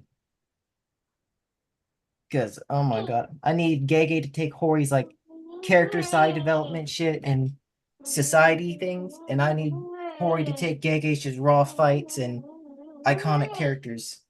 Not all of them, but enough. But Gege is really good at the rule of cool, I would say. It's just Yes. making sure that what you're reading slash watching has that fun factor to it, which you're Plus talking about. Ultra expansion. Yeah. Because Hikari is, and I know like a lot of people don't like Hikari, and the way Hikari's been handled in this All battle right, has been I'm weird. But giving him a straight up theme song that plays while he whoops your ass Yeah, every exactly. jackpot is peak rule of cool behavior. Mhm. Like, Yeah, his whole thing with Kashimo was literally cool. Like Kashimo saying, "Turn up the music. It's a funeral for the living." Literally, roll a cool raw line, man. I love when he does the raw shit. JJK also is it's weird, right? I'm going to talk about the anime because I think a lot of people have probably seen this moment. It's the only series that does this well, where like Todo can take beating you up a while being with his idol, and it still makes sense, and Yeah, it doesn't like take you out of the episode. Like because he's Yeah. the JJK is only one hilarious. that does stuff like that, right? He's the only unhinged weirdo. So you know, like when Toto's on screen, something goofy as hell Yeah. is gonna happen. yeah. I mean, the first time we saw him, he imagined a whole like origin story with him and Yuji, man. Like he's the best schizo we have. So it's like, all right, Toto's having a moment. Let's just lay back and enjoy it, I guess. Like, how weird is this gonna get? Seven on what? I don't know. I think rule of cool gets you like. I think this is a big reason why JJK has gotten so big. It's like rule of cool, like when you're going week to week, you're in it, right? You read a chapter, you get that blast of cool factor, and you're looking forward instantly to next week. Yeah, But I find that like as a narrative, you do need more of that character stuff, at least some degree of it. Um, and he shows flashes of it here and there in the later parts, but a lot of times it does feel like I'm just watching bunch of a bunch of fights, and that's it. I Like do think if you're into that, completely cool. It's just when I read something, I'm not like, oh damn, how badass is this fight going to be? Like, I like okay, I'm like that to a degree, but like mainly I'm there for like story, narrative, what characters are gonna yeah. do, and well, anyway, I don't know. JJK's got a few more months, so we'll see what else he does with them. But Yeah, I It's like think that thing I JJK talked. just Yeah. is fundamental. Oh, sorry, go Andrew. I was gonna say it's like that thing I was talking to you Coyote about on Friday about like a friend of mine and how like I talked to him and like he's had no problems with like JJK the last couple Yeah, arcs, like with all the writing problems, and then he told me, well, um, I told him he told me like how JJK was never about like deep thoughts and characters and interesting plots. It's mostly about like the aura and fights. exactly. Yeah, And then he asked me like, hey, like has the aura and fights changed the last couple of arcs? And I'm like, no, it's been like the same. It's like, yeah, so that's why I have no problems with JJK. Meanwhile, MHA, I had bigger expectations. yeah. Like I think fundamentally, like JJK is just a whole different series. So it's like I think it's not as like easy for me to like compare the two and like be judgmental on certain things because JJK for me has always been like all about fighting and not as much into like character stuff compared to like My Hero. My Hero's always been like that. I wouldn't really go into My Hero and really complain that the fights aren't all aura raw cool because they're mostly emotional fights. Yeah, the fights in My Hero are like storytelling tools. Yeah, and JJK is fundamentally different. So it's like I don't think I can, be as harsh with it because it's a different thing. Yeah, Yeah, I I will mean, say that My Hero style appeals to me more, but I Mm. do get the appeal of doing the yeah, JJK. I was gonna Yeah. say the same thing, where it's like a lot of times when you want to learn stuff through characters, JJK takes a very shonen approach where like you learn them through their fights, um, like just through the dialogue of like the big fight that happened, right? You learn a lot about each character just through how they talk, um, or even Yeah. just those solo things with who shall not be named, how he interacts with each character that approaches him in this, this constant cycle of fights. It's very interesting. You'll never get like a culture festival arc in JJK. That's just not what Gege's style is, and that's okay. And also, Uh, I kind of feel like a cultural festival kind of wouldn't even happen for JJK because like My Hero has like nicer and more like I'll just say nicer people, whereas JJK most of the people are just shitheads. Like I'm not here to see May like pull the gritty out and just fucking start dancing karaoke. Like I I think the don't need to see closest we that. got was the baseball Yeah, the baseball. match. Yeah, that's the closest we'll ever get, and that's okay. Like, And actually, I really like that one too because it Yeah. actually played into like Toto's fantasy, where his little lower third mentioned that he and Yuji like won something in middle school, and then it said Itadori denies this, which it's great. I do think that one of the biggest like And it was criticisms I also have. used to expand on the psyche behind the characters, too, which was good. It was, oh man, Giga, you had certain things, which I guess he saw that people weren't there for that and respected it, but sometimes fuck your audience. Yeah. I do wonder when like the mindset of Horikoshi's changed from like less school stuff to more action stuff. I always say I think a lot of the story changing and what we got now is from Endeavor Living and Paranormal. I think that literally changed the entirety of the series, him living. Oh wait, do you mean from that point, Andrew, or are you talking about I was after talking Kamino? well, I was talking mostly after the Oh, you after mean like why we don't get as much like school stuff? yeah, it feels like after joint training, that's like the last like Yeah. wholesome school related thing. Okay. MBA was the real turning point. Like it's a point of no Yes. return. It's just like I mean, Spinner this chapter literally calls MBA a point of no return.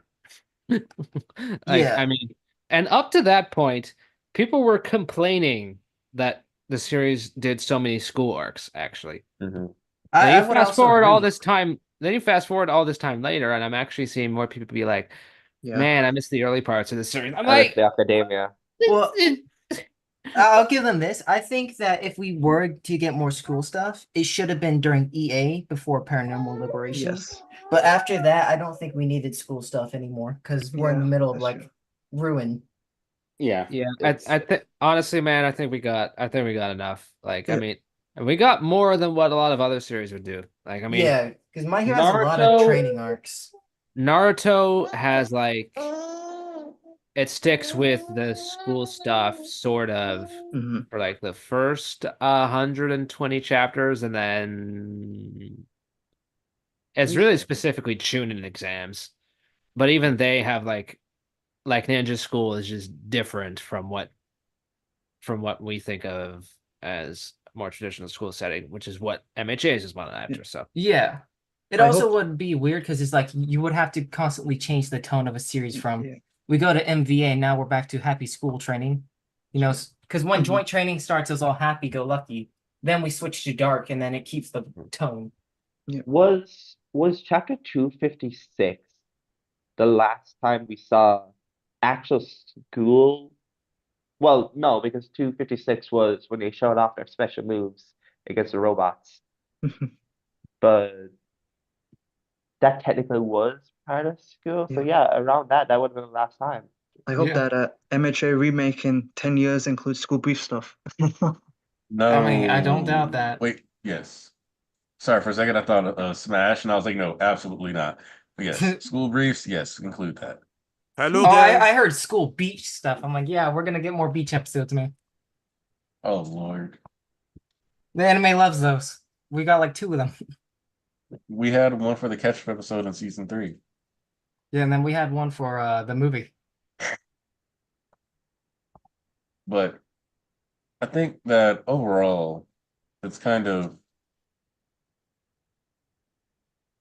what we can do with this stuff, and who knows, maybe will Bones be as strict or adhere as much to how these last chapters were paced? Probably not, actually. I can see them, because it's kind of like how, and I don't know if you guys remember this or not, but before MVA, the season that MVA was even going to be in, people would be like, oh, they're going to get an MVA opening. And I was like, probably not. And people were like, no, no, no. And I was like, please stop saying this. It's not going to happen. And then it didn't happen, and everybody was angry. Like, nobody told them that it wouldn't happen, but they chose to focus exclusively on people who were gassing up something that would not happen. Was NBA MVA frustrates me. 5 episodes? It was like 5 or 6 Yes. episodes, which is funny because that's what I said it would end up being. Yeah, we Yeah, it would was pretty never have short. done like an opening. What Like, they I was talking about that. I was like, NBA is not going to be more than like 7 episodes. So I Even before expected the production stuff, even before season 5 started airing, I was insistent we're not getting more than 7 episodes of NBA. like what I expected from the start was like because Endeavor Agency is because I didn't expect MHA to get much focus because Endeavor like what was mentioned before with Volk, like MHA is a very family oriented series. So I expected a lot more focus on the opening for Endeavor Agency. And I did get that, but instead of what we got what we expected, we got flipping of the arcs and more of a grandiose focus on Endeavor Agency, which made more sense the more you look back on it. Or even at that moment when people are like, why did they do this? Like, come on. Yeah, no, I was frustrated with how a lot of that stuff was handled. I didn't like them shifting it, Yeah. But it makes but sense. I was saying it the whole time. Like, it's not going to go down the way people are trying to say it's going to go down, and that's going to lead to some, because like a lot of what was pushback was, if you go back and you watch Joint Training and you tell me that shit was not adapted well, You'd be a I know liar. I don't have to, I don't have to listen to you talk about anything ever again. Like, Ida versus Mudman is actually one of the best fights in the series as far as the animation goes and like how it was presented. Shit was done insanely well. Yeah. So it's like same with the Shoto versus Tetsu battle. Bakugo styled on class fucking B during that. Like, the shit was handled beautifully. So I still think that entire core, or I guess entire arc, was probably one of the most well-directed arcs in the anime. it was. I think I could point towards the vestige talk with Banjo. Because that entire sequence, that entire like when you hear successor playing, and that is peak. Mm. Yeah. Joint I Training never watched overall that got a season, boost. man. I never watched that season, so You should at least watch the arc. You'll enjoy it. It's No, very fun. Pons is an anime hater. He doesn't like that shit. No, No. I'm real. the anime started to lose hope from season 4 at the end of season 4 for me. Mhm. And then when I saw that it started I saw what I do as I'm a binge watcher, so I waited till one arc is done, or rather when the whole season is done. So when I thought they said they had changed the place of the John training arc, so I thought to myself, okay, it's fine, it's no problem. I can understand why they want to do the other part later. It is when I was about to watch it, and I started to see some stuff that was weird, some scenes. I thought to myself, okay, what are they doing? So literally, I didn't had the courage to watch it anymore because I really wanted not to hate as much on the anime because my favorite arc was butchered. That's how I felt. So yeah, Yeah, that's that's fair. what. So yeah, that's why till I now if I rewatch the anime because I have most of the episodes on my hard disk in a Luffy way. So I'm gonna wait till the whole series is done, like anime wise, to watch it on my time with my family. So yeah, yeah, because right now we are watching with my mother, my brothers and sisters. We are watching the second season of Jujutsu Kaisen, so we're having a blast at the moment. Hell yeah, man. I'm Coy- watching My Hero with my family as well. yeah, We're gonna pick up. Coyote's mom hates Deku. Yeah, she has My Hero rated as out of the 7 or 8 series we've watched. My Hero's definitely the lowest for her. Ooh, that's But for me, my mother at the moment, as because she was watching anime before that I was born even, but the new ones that I'm presenting to her with me and my brothers and sisters, JoJo's has been the best experience that she had. She watched Till's arcs Till's part 6, and she oh, loved it. nice. Yeah, so Yeah. she's always comparing every anime that she's watching right now to this. So Jujutsu Kaisen can top it. So Yeah, at the man. moment, Yeah, for my mom, it's Jujutsu Kaisen and Chainsaw Man is number 1 and 2. I can really understand it. I can really understand it for sure. But yeah, for yeah, the okay. So the anime at the moment yeah, is it adapted well for the For the yeah war the big or yeah the war arc? they're doing well. They're adding in little scenes that kind of make this show a little better, but overall they're doing pretty well with the anime right now. Okay, I'm happy to hear it. I'm happy to hear it. So Yeah. yeah. The Dobby episode was really well animated, so when you watch that, you'll like that. Yeah, I can understand like when I see the adaptation of the second season of Jujutsu Kaisen that anime can really sublime the manga, you know what I mean? Yeah. And for My Hero Academia, this last arc, the anime can do a lot for it, and like give it more space, more space to breathe for certain scenes, I will say, for certain part of the series. So I hope that they use it well. But yeah, you never know with the time, with scheduling and everything. So yeah, I can't wait to watch it all at the end. I'm still Uh, shocked that like Bones doesn't want to like. I feel like Bones is the only studio that doesn't want to like stretch out MHA. well, I It feel like only with MHA, it's hard to stretch it out with it because like a lot of people now are manga purists, and it's like certain stuff can ruin the My Hero experience. You know, a lot of people don't like the stuff they add, Mhm. like whatever filler they do add. The for me it's about giving space to the scene. Some scenes there are some scenes in Jujutsu Kaisen where they are really like dry, I will say, like cut short to it, and the fact that they in the anime they gave it to give more time and space to have some feelings about certain scenes, you know what I mean? Yeah. It gives it's something more, it's another experience, an experience for me that was uh something that was weird in My Hero Academia in the first season even was the fight of All Might against the Nomu. For me, Mm. in the manga, it was so short, but it was understandable because it's like you go. This Oma just went punch as fast as possible and showing that even the commenter at the end that he said at the end like uh if I was in my prime, I would just needed one budget.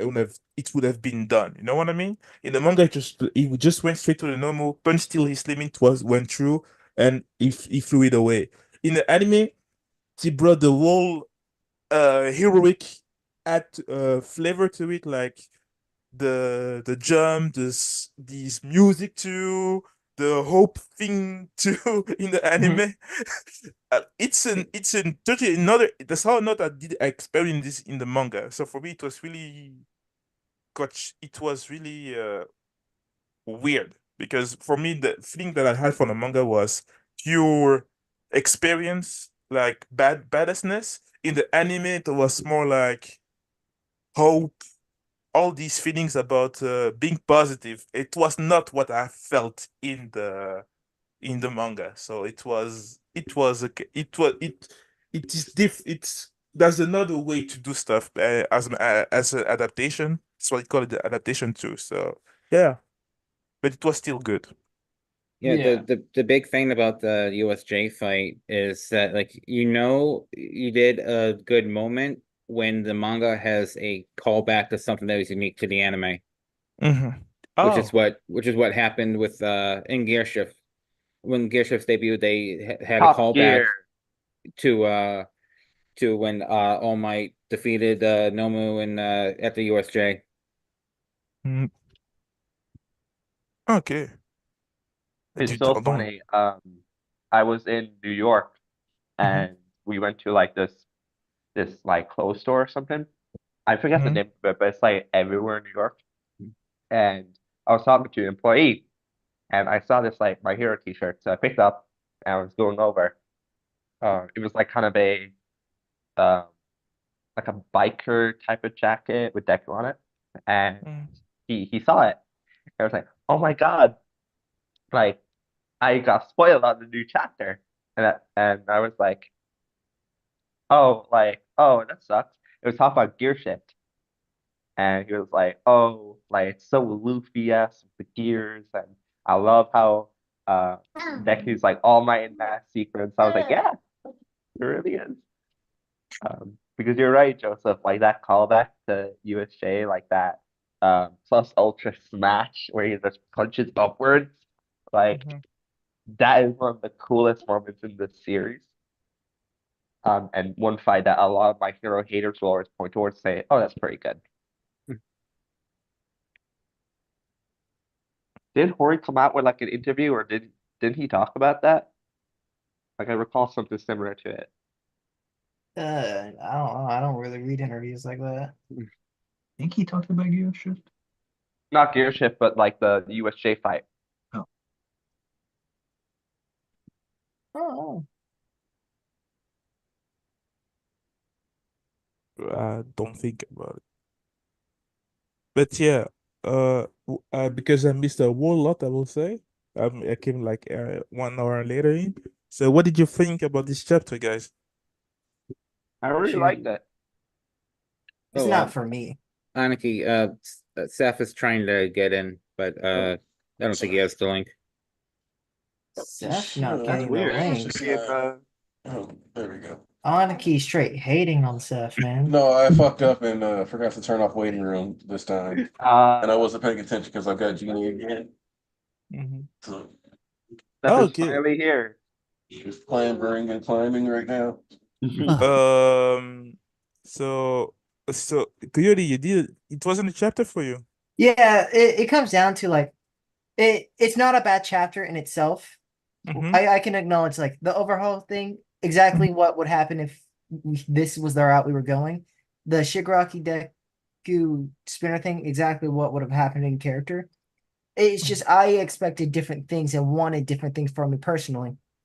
Like the Mm. Chisaki thing, I personally wanted to keep him with the boss being in bed and him having to see him in bed type stuff. And I wanted different stuff from that. But just because I didn't get that doesn't necessarily mean it's not good in itself. I just wanted something different. Okay. Okay. Okay. For me, I did. For me, it was still literally. I totally forgot that Chisaki existed for the end. When I saw her, I thought to myself, "Okay, Chisaki. Oh shit, he's a." We still have this story to finish. I really forgot about that one. And So, Ponzu saw the panel and was like, wait, who's this guy? Why does he look familiar? literally for me, it was like I was thinking about Spinner, the whole stuff. I really loved it, that scene for me, because we're talking about this. How many times did we talk about this, Aniki? About the fact that Shigaraki and Spinner were friends, were real friends. You know what I mean?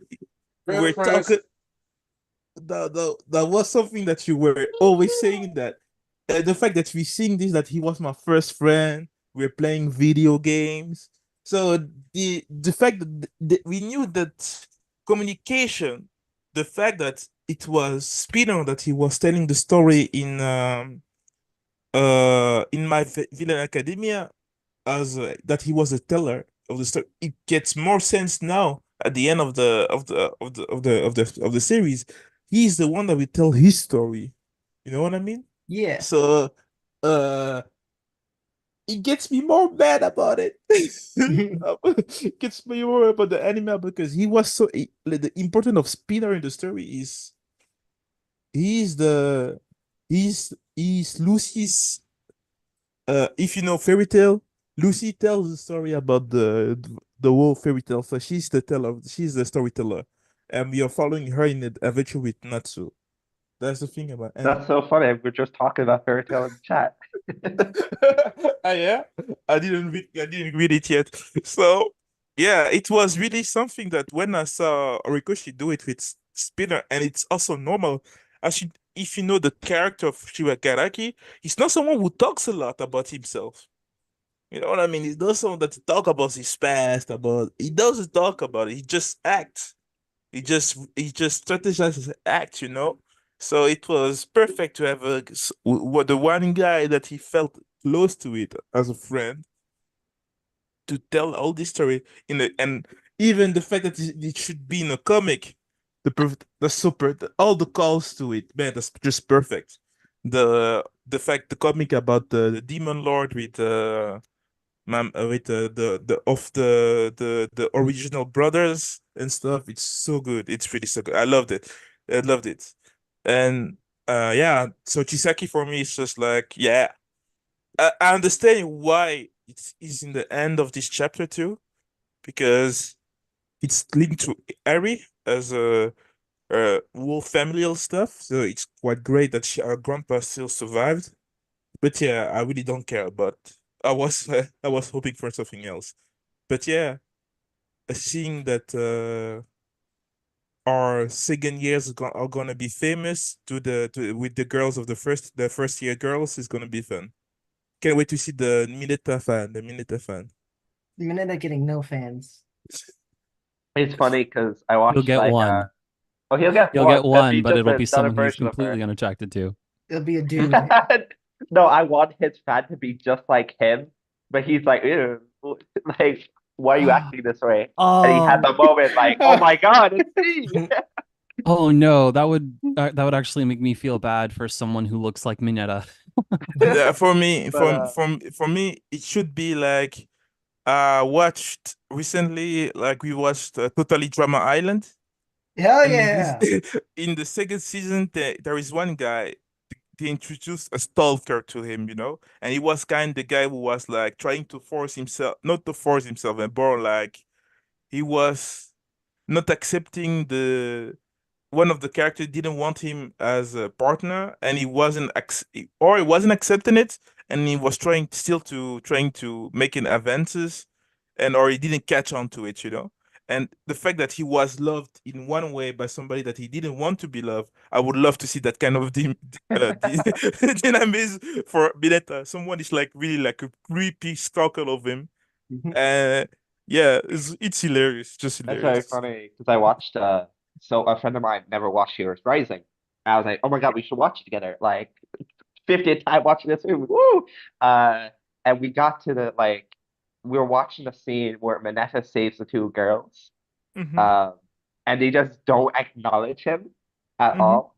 I'm like, this is so perfect. Like whenever Mineta gets those gags, it's so funny because I love it when pervert characters get punished because I don't like that gag. I don't like the.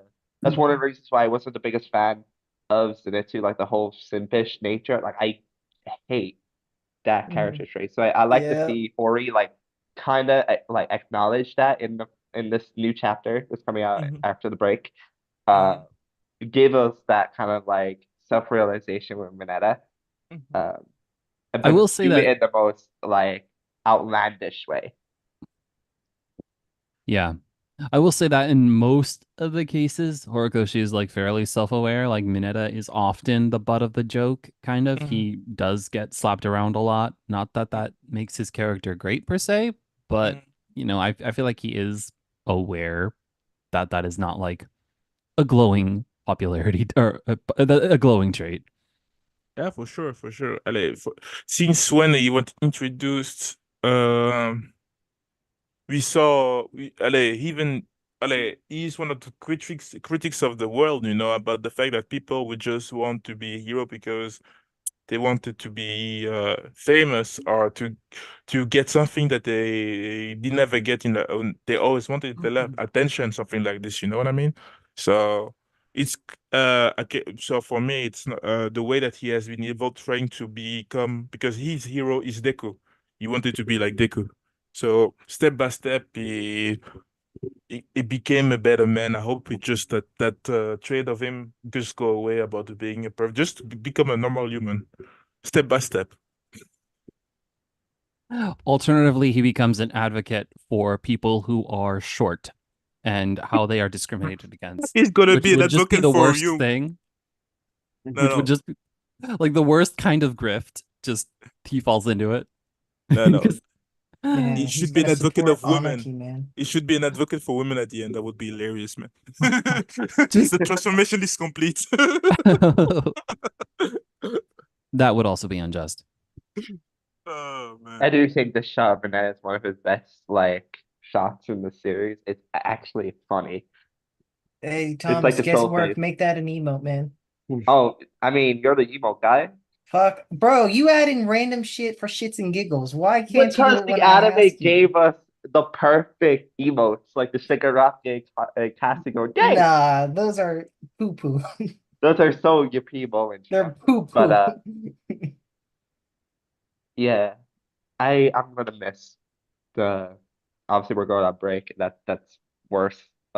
As in, obviously, Horror's gonna get like a bit of time to rest, which I'm always happy with. But I'm gonna miss it. Like we're so Yeah. close. Like Yeah, if this man. is actually his last week of work, like by Yeah. this time next week, he's gonna be lounging on the beach with a drink so stiff at work for New Japan Pro Wrestling. He's gonna be right there with Gege. Gege's gonna be like, Man. I'll take a break. I'll give you a bit of time to relax. We'll chill. We'll talk about manga. That means more sketches. Yeah. Oh More my God. sketches. Yes. I enjoy sketches. If I'm Hori, I'm not sketching for anybody for at least a month. I'm gonna be real. Take that time off, let your wrist rest. Well, he's gonna sketch something for when the movie comes out. The movie.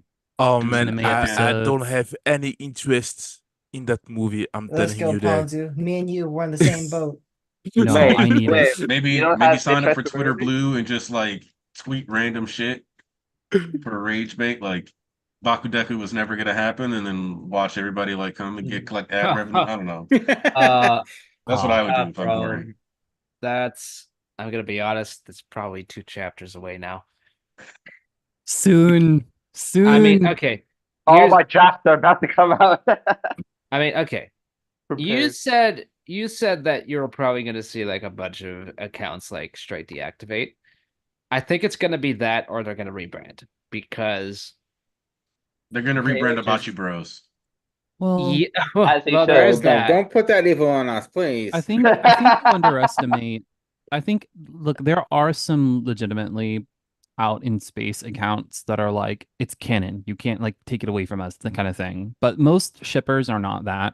Like Yeah. most are just going to continue shipping. And Yes. that's fine Yeah. because those are like typically not like the annoying people. Well, Well, the to be people that fair, annoy me is just shippers, the ones that'll get shippers in your in general, but mentions. I think it's Yeah. a little different with MHA. I think people are. I think there are a lot of people who do keep up with fandom discussions that are really, really invested in this. But Stuff. I mean, I it's the also get same- what Steph is saying. Like they are often the ones who get retweeted, so you see them more, which is Yeah. a shame, right? Like, but Yeah.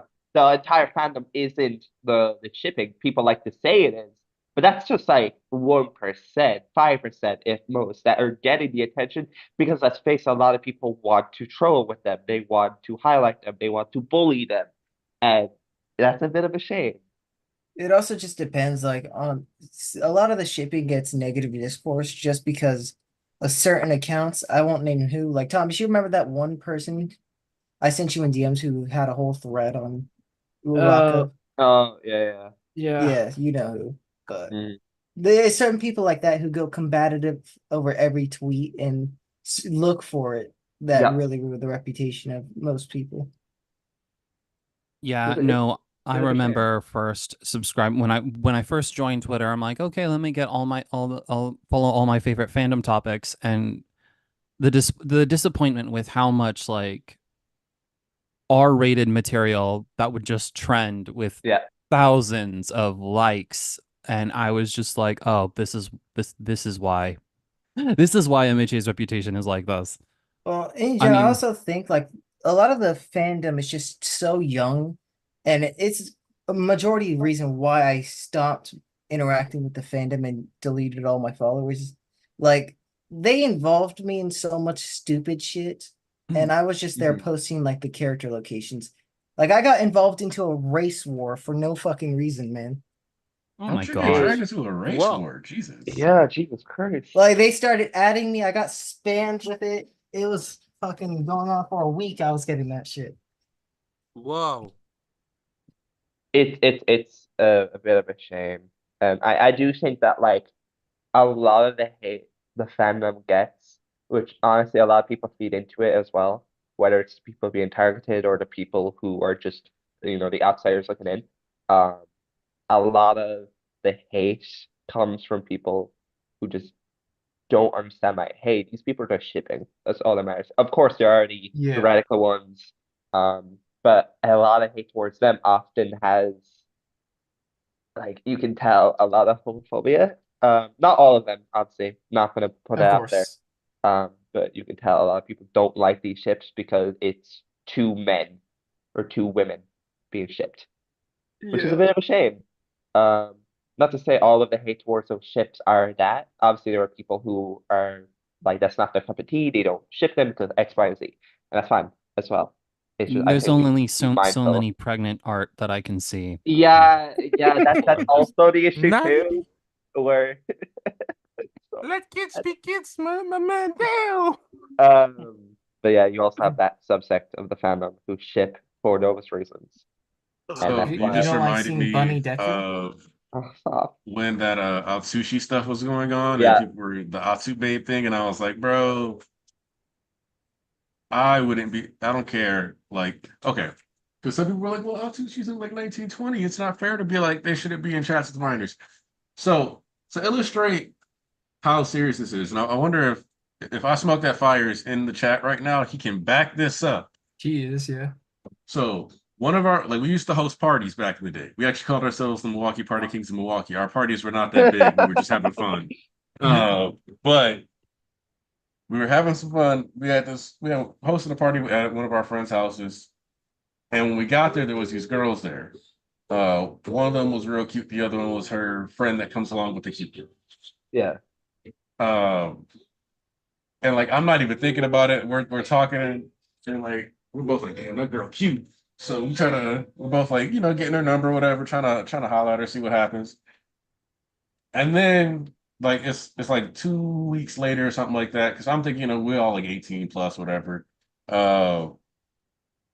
But he goes and hangs out like out in because she was from out of town. She was out like Port Washington or whatever. So he goes to Port and hangs out with her or whatever. And finds out that she's 16. And I remember he like texted me about it, like, bro, she like 16. And I was like, oh no, what the fuck? Why was she even like Oh, hanging out with us at that party? What was she even doing there? Didn't make a move since, didn't talk to her like that. Like straight up, like kind of just created lots of space. Once I was like, oh no, you too young to be hanging out. So for me, it's like if you're this person with this huge platform, I'm not sitting in group chats with 16-year-olds. Like it's just not how that's going down. Yeah.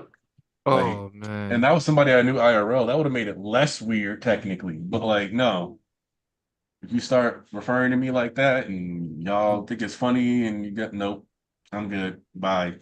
The Otsu era, the arc of Otsu was so interesting. Because I remember obviously there was a period where there were two Otsus, right? There was the original and there was the new Otsu, which got really infamous for different reasons. Yeah, One of posting them thirst obviously, traps. yeah, that was yeah. But obviously the main Otsu left because he wanted to focus on life. So the other one Yeah, popped that up. was It was devious like hype until he got caught, bro. that was crazy when you mentioned that. I was like, holy shit. We Like, got my leaker, man. Now I have no Dragon Ball like leaks at all. doesn't Devious Hype have like a YouTube channel where you post like Nah, that's gotta be gone too, bro. I see a lot of his YouTube shorts, but they probably are old ones that get recycled into the algorithm.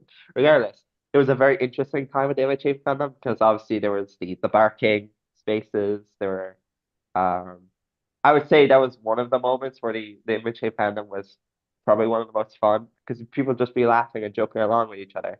And now we're in a dark era.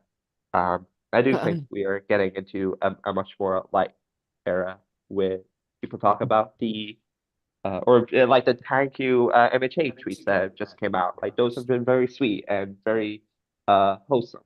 Like Joseph's. Oh, thank you. You're welcome. That was very it was a very nice video. It's crazy how that was like it came out around the time where it was good timing with the whole like epilogue. Yeah. But yeah.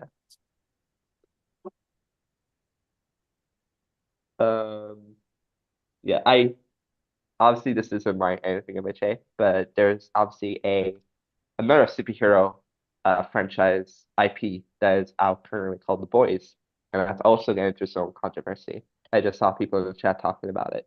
I need to get caught up on the boys. You do. Like the current season has been really, really, really good. I know a lot of people are the biggest fan, but those people are not happy with a lot of the choices. Which obviously, a lot of I incels watched and the first episode and nah, bro. And I started the second one. Mhm. When Homelander was like, blow him right now, I was like, Get off and go over there and blow him. dog? Like my issue with The Boys is purely on the premise. I come to Cape shit for that ideological stuff, the cool, like it's not that The Boys isn't ideological, I just mean like more idyllic and like You're more compelling Team wrestling. Superman than Batman when you're trying to get a superhero story. Yeah. I mean, I like Batman a lot, actually. Batman. It's just the Yes, best way to sir. describe it. Like Batman I is wouldn't the describe grittier The Boys like stories. Batman. Well, I mean, the thing that gets me with The Boys is, look, I really like the show. I keep up with it. Sometimes they are just doing shit to get a reaction out of you, like the Supergirl Yeah. shit, or Yes, I last- just saw new scenes. Like last Herogasm? episode with Right. Huey, man. I'm gonna be honest, that's fucking ridiculous. They did not need to do that. And like when you read up on Kripke's interview, when they ask him about that specific part, he's like, "No, I thought it was really funny. I thought like him searching for a safe word. I thought that was really hilarious." And it's like, you think sexual assault is a topic? Yeah, that is the biggest issue because that was like one of like the way they approached that prior was very well mean, like- handled, and it I mean, makes no here- sense why you would find this more funnier. Yeah, the problem with like just the meaning sexual assault and the double standard with it, like how it's treated with women, how it's treated with men, is like you devalue its impact on women as well, though. Yes, Like by doing that. I do think It's the like- last scene of the episode, well, not the last scene, but the It was last just- scene It was just regarding that fucking. It was just character. fucking childish in a way. It was like, Mhm. look, The Boys is always like. I think it has pushed too far in certain things. That was the point though for me where I was like, no, I feels like you have reached the point where you Yes. just for reaction. I like the stuff with Homelander though. I love the stuff with Homelander because Mhm. they consistently show how pathetic and awful he is. Like Yes. that's great. Sometimes with the main boys team though, it's like they kind of fly back and forth. I don't know what the hell Frenchie's storyline is this season. It's I like the it's concept and the stuff that's coming out of it, but it's very hard to track. yeah, that's my thing. It's like I don't know if like I like the idea of it. It's not really meshing with the rest of the season. And it's like it's just every time it pops up, I'm like, oh my god. I do think the towards the end of this the episode, the moment with the person that got a lot of people up in arms, which for good reason, absolutely, was really good. I enjoyed that scene, and it made the episode not egregious. Because obviously there were great moments in this episode. But it was what Eric Kripke was talking about that really frustrated me. I think, yeah, like this is kind of the breaking point the show didn't think would have happened, but it did. For me, I not caught up to The Boys. I watched it till season 2. I still have to see season 3 and 4. Mhm. So I don't mind being spoiled on allez, spoil, I will say this is a big word, but still. But the thing about the like, I think this week I came on the scene with the milk stuff. Oh, Bro, yeah. man. Yeah, I haven't watched the season yet, and I just haven't had time. And I saw that clip on like Twitter or Facebook, and was not expecting that. I was not That ready for screenshot, this, man. The acting was is so good. funny. The acting of the Homelander, that guy need to get the prize because the way that he plays the character, because I saw him in other series, I've seen him in other series, and he plays literally another type of character, totally. So seeing him, the way that he plays Homelander, and I know what he did as an actor before, I got to say, this man is a good actor. Yeah, he's I really phenomenal. respect. He really good at it. So yeah, that I hope that he wins a prize, something like it to show, because I cannot. What I remember from certain analyzing videos about certain stories, is that sometimes when you play a character too much, they can have an impact on you. I really hope that he doesn't suffer of it. Yeah. So people go sometimes in depression and stuff because of certain characters they had to play. So I really hope for him that it doesn't weigh too much on him. But I got to say, because the way that he can act, the way that he can express himself, uh, he's good, quite good. So yeah, I can't wait to see the season, the rest of the story. But no, not that can wait, not that can wait. I Yeah. will watch it when I'm ready to watch it, because I don't want to watch it alone, because it's kind of weird to see the boys alone, I will say. I know I have to watch it though because my family would that would not fly with my family. It's a hard show to recommend to people that you know personally, unless they Yeah. are like up for that type of material. Mm-hmm.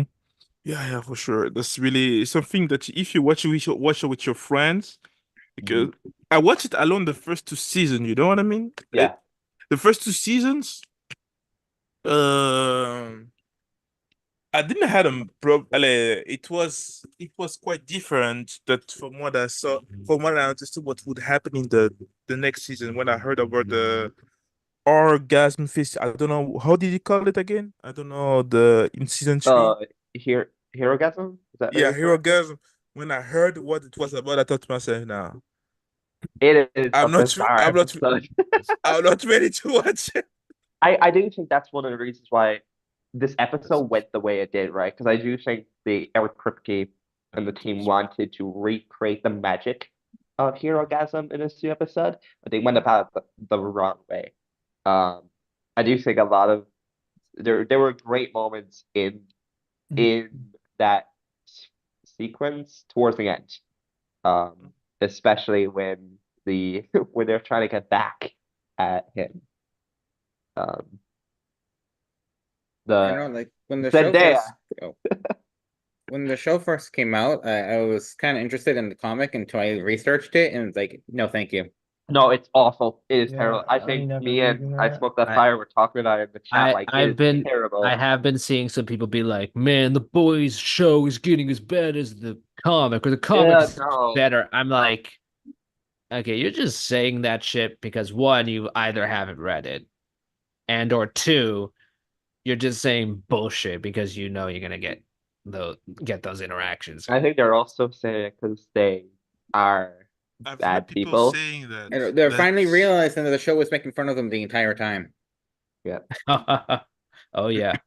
I heard That- some people that read the comic said they prefer the The show. the show. They prefer the show, but the comic is also that it's more raw, I will say, because I heard something about Black Noir.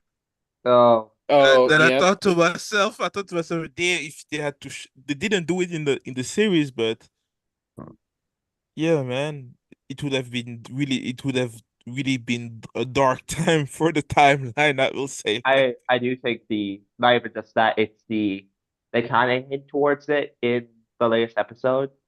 But I think the conclusion of the boys and how it went about it, the comic, Mhm. I mean, Yeah. is really bad. Like, it is one of the worst endings of a comic I've ever read. Mhm. And I hope to God they do the ending in a way that if they are going to go down that route, just don't do your own way, do your own thing. Like, we have such a good thing going with these It's also- characters, just stop. Like Don't. the show hasn't even touched the X-Men parody, have they? We had some mentions of them, but they're always in the back, like on the TV screen, like on news or when they Okay, made for good, the good. MCU with the phase. I'm pretty sure there were a mention of that team. Oh, okay. That's it. That's as far as we went. Yeah, I hope that's as far as they go because Mm. There's also in the latest episode, there's a lot of shade thrown at Spider-Man and the MCU version of Spider-Man, uh, which is very funny. Even though I really like MCU Spider-Man, it was very funny how they tossed a lot of shade towards them. I don't know. I can never see Tom Holland as Spider-Man for me, man. No matter how hard he tries, I just can't. He looks like a twink. That is crazy. I mean, You're he's muted, by the way, not, Anaki. Just in case you were trying to talk to as us. in, like, I agree. Like, but I You agree appreciate that what he's they a went twink? for, but Guys, But he I have to agrees quit. about Spider-Man. Oh, you but leaving it okay. also Anaki? wasn't like it for me as well. It wasn't bad, but Wait, are you leaving Anaki? Yeah, I have to Yeah. leave. I have to leave. Aw. I'm so sorry, guys. I'm really It's all happy to good. hear y'all. no, it was great to I hear will from Yeah. see. you. I hope I Yep. will see you next week or the week. There's a week- break next week. Yeah, Yeah, so the we'll week see you after that. Yeah, So yeah. So I wish you all the best. Chapter was an 8 on 10 for Ale. 8 on 10, yeah, because of the first part. 8 on 10 for me. So yeah, guys, love y'all. Take care of you. Chat too. Take care of you. Heal yourself. Give you time to yourself. Love yourself too. Ciao. Ciao, everybody. Bye, Bandu. Bye bye. Bye. I do want to like comment on Tom Holland at least for a bit before we move back to MHA. I do think there's a lot of moments in his trilogy where he is Spider-Man, right? But I think what holds him back is the whole. I do think one of the biggest criticisms I have is swinging. There's not really a moment where you get to see like a Tobey Maguire sequence or an Andrew Garfield. Like Andrew Garfield swinging sequences are stellar. I do think that's what is missing. I get it though. I get why people don't like Tom Holland. I adore his version, but I get why people don't adore him. However, I'm excited for Spider-Man 4. I'm really excited for that movie. As long as Kevin Feige and Tom Holland get what they want. Annika, you excited for the MCU? I heard you hated that one. Look, I don't hate the MCU, but a lot of it was kind of whatever. And to me, my least favorite like cultural fact about the MCU currently is that the movie that is the most maligned in Eternals is probably the best one that I liked out of Phase 4 that I bothered watching. I thought it had the most interesting story. I thought it tried to do, shit with its characters and lore. Mhm. And You know, because it was the least concerned with connectivity. Yeah. Even So though the it MCU told its doesn't own care about story. like Yeah. like most of the shows should have been movies. That movie should have been a show. I agree. It is so mythologically dense that it needed like 6 to 8 episodes just to give it its own space to breathe. Which one? I'm sorry. The Eternals. Eternals. Eternals. Oh, Because here's the thing is that there's stuff that I liked in Shang-Chi. I wish Shang-Chi had leaned more into a classic kung fu movie than more MCU style. There's just so much stuff. No, I will say I was disappointed Shang-Chi had its final villain be a CGI whatever thing. Yeah, it was more interesting focusing on the familial. Yes. I Like- mean, there's just not enough meat in a lot of Marvel movies for me. I'm happy to enjoy the spectacles that they are, but it feels like they're very designed for like entertainment over anything else. And sometimes it's like you're not committing to telling a compelling story when you're so focused on the entertainment. That's where Marvel loses me a lot. I enjoyed Iron Man probably the most out of the Marvel movies. There are some good, although I did like Avengers stuff. Like Avengers stuff I thought was pretty neat, but like individual Marvel stories are hit or miss for me. Yeah, that's why when I look at current Marvel, right? And obviously we're in a new phase. But ever since Endgame, I think the only thing that has latched me into the MCU was No Way Home, Guardians, the last one. Here. Loki, season 1, season 2 have been phenomenal. And I really liked I don't think it's perfect. I really like Falcon and Winter Soldier. Which Started the scaring me. I thought you were gonna say Thor 4. No, God no, I hate that movie so much. Thor I don't 4, like We Thor that. all 4, love Thor Thor 4, 4 Thor 4. here. No, I we Comes love for what you in they your did with nightmares. what was it? The God Slayer. I love how Gore. they did him, bro. Gore was the best part of that movie, but he was fumbled. He did Exactly. not I live love up to that he his got best. fumbled. I've been waiting for this. Like- You're evil. You were preying on his downfall. That's great. To take Gore. So the thing that pisses me off is like you took Gore and made him kidnap like Asgardian little children Mm-hmm. in the movie because you wanted to make him very clearly the bad guy. But like Comic Gore was kidnapping grown ass gods, and there's like levels to doing that feat, Yes. right? Like Mm-hmm. anybody can show up and be like, Hewitt, your weakest and most vulnerable form. I gotcha. But like, no, he had them working in camps, bro. He also like his whole point of like being a god butcher, right? All came from his daughter, his child. So you're going to go that far to endanger children in order to further your goal? Like, is that not the wrong way to go about it? Like that was just, and also you got like one of the best actors in the game, like Look, Bale. Like, come so on. I wasn't even completely happy with Bale, mostly because I wanted Gore to look like a fucking alien and not just an ashy dude. Yeah. And Bale wasn't willing to let him look like that full blown alien experience. He wanted to look like an ashy dude. And like, yes, Gore is Voldemort or great, but he something. doesn't look like somebody who doesn't use lotion. You made him look like a dude who just needed to put a bottle of lotion on. I don't So like that. that's my thing with a lot of actors in the MCU where you get them and they play like outer worldly characters. I think the closest is Thanos, but like look at obviously I'm gonna pull from the Batman, right? Like the Penguin was played by Colin Farrell. And if you didn't know that, you wouldn't have known that because of the makeup. It's like he looks straight up different. I think we could have had that with Gore. Because aside from his appearance, being one of his like biggest like factors in being fumbled. It was just the way they went about with his portrayal is just really Yeah, no. terrible. I mean, I know So why we have celebrity culture. I know why it exists, but it still makes me sad where it's like we do need more actors who are less interested in, well, not just actors. It's not just the actor who decides to have a brand, but like the companies whole also want an artistry, actor to have a brand.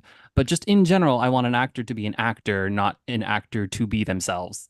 Yes. like the whole artistry is like I don't want to go full Bo Burnham and say like art is dead. Like that's not where we are. And I want to make that clear. But I do think there's a diminishing focus on the artistry. And Yes. maybe comic books movies have never been like the most artistically focused because they've never been respected properly. But I still think that like there's an art that Mhm. like there's an art limit that we're just not hitting. Like when Logan released, there's plenty of creative direction taken with Logan. Yes. That movie is still one of the few movies that I can actually recall shedding a tear like Yes. at the end of, and I watched it in theaters the day it dropped at like 1 o'clock in the afternoon by myself. I feel bad because I got to watch Logan very late in the game because I was like my friends knew I couldn't watch it. Like it is one of the best things Fox has come out just in terms of like just heartfelt emotion. I think the closest we got with MCU is Guardians because there's a lot of heart in it, and I feel like a lot of MCU movies are missing that. That's one of the reasons why people fell in love with Iron Man. A lot of people fell in love with Captain America. Like there's just that missing piece. I That's why I'm excited for James Gunn's I think it's Spider-Man, Superman. Not only because Superman's my favorite hero, it's just he's putting a lot of heart into that movie, which we can tell from Guardians. And that's one of the reasons why DCU, like the new one, will probably just take over and replace the MCU because MCU kind of fell off with that. There's an earnestness to storytelling that I really like about MHA that I don't find a lot in MCU. Yes. I honestly don't. So, I mean, mean, that doesn't mean, MCU, again, I don't like- think that doesn't mean I don't enjoy MCU or think it's fun or anything. It's just like MHA stuff is like much more up my alley. I mean, the MCU is done by like so many different people, right? Right, Whereas that too. MHA is like it's pretty much it's a ultimately really small team, which is what I think makes manga so special is that they are crafted by these very select groups Yeah. or individuals. Yeah. With the MCU, like you got to clear it through so many different levels. Like I mean, there's editorial with manga for sure, but like it's not to the same level as what the MCU does. And also, you'll notice how like when they brought in a lot of the community writers, that kind of set the kind of jokey tone that the MCU is known for. Yeah, like that changed things as well. So we kind of went Yeah. into the more popcorn direction with that. I mean, it's inevitable when you make something that big, like to that So degree, but the greatest gift the MCU has given me is a poster boy for my 7 out of 10 theory. Mhm. Which is that the most popular shit will always be like a 7 out of 10, max 8. And a 10 out of 10 will never be the most popular thing. And the reason for this is that to get to a 10 out of 10, you have to do stuff that is risky, that is likely going to offend some people. It's like it has to have like a message with teeth. It can't just be respect people, yeah, or like you have to really do something. And inherently, so and I always say like so I'm like 7 out of 10 MCU, like it's really popular, it's really safe. The odds of you watching an MCU movie and coming out of it potentially feeling like a bad person because you're like, oh shit, like the way that this kind of like dove into how I handle certain shit in my life makes me question, you know, or like even the way my politics are. Maybe I'm causing more harm than I've ever thought about, and maybe I need to reassess that. They're like non-existent. Like it's just not gonna happen. Like my favorite comic book run, period, is Mr. Miracle by Tom King because it's so dark and gritty and it deals with like suicidal ideation and depression and like trying to find that balance between like reaching a happy place while also dealing with all your past trauma and ongoing traumas or conflicts that you may be involved in. Like there's a whole war going on in the story, but it's more of the backdrop of like the negotiations that they're having, like dealing with dark side, possibly having to give their child up and all kinds of other stuff that it's like it's just way more going on and to think about from like the mental health angle and how Yeah. intrusive thoughts operate that there's plenty of people who don't like that run and they're allowed to not like that run because it's a run that can make you feel really shitty. But I love it. And I think that's where I always say like the 7 out of 10 will always be the most popular because it offends the least people and it makes it the easiest, but it just doesn't do anything creatively.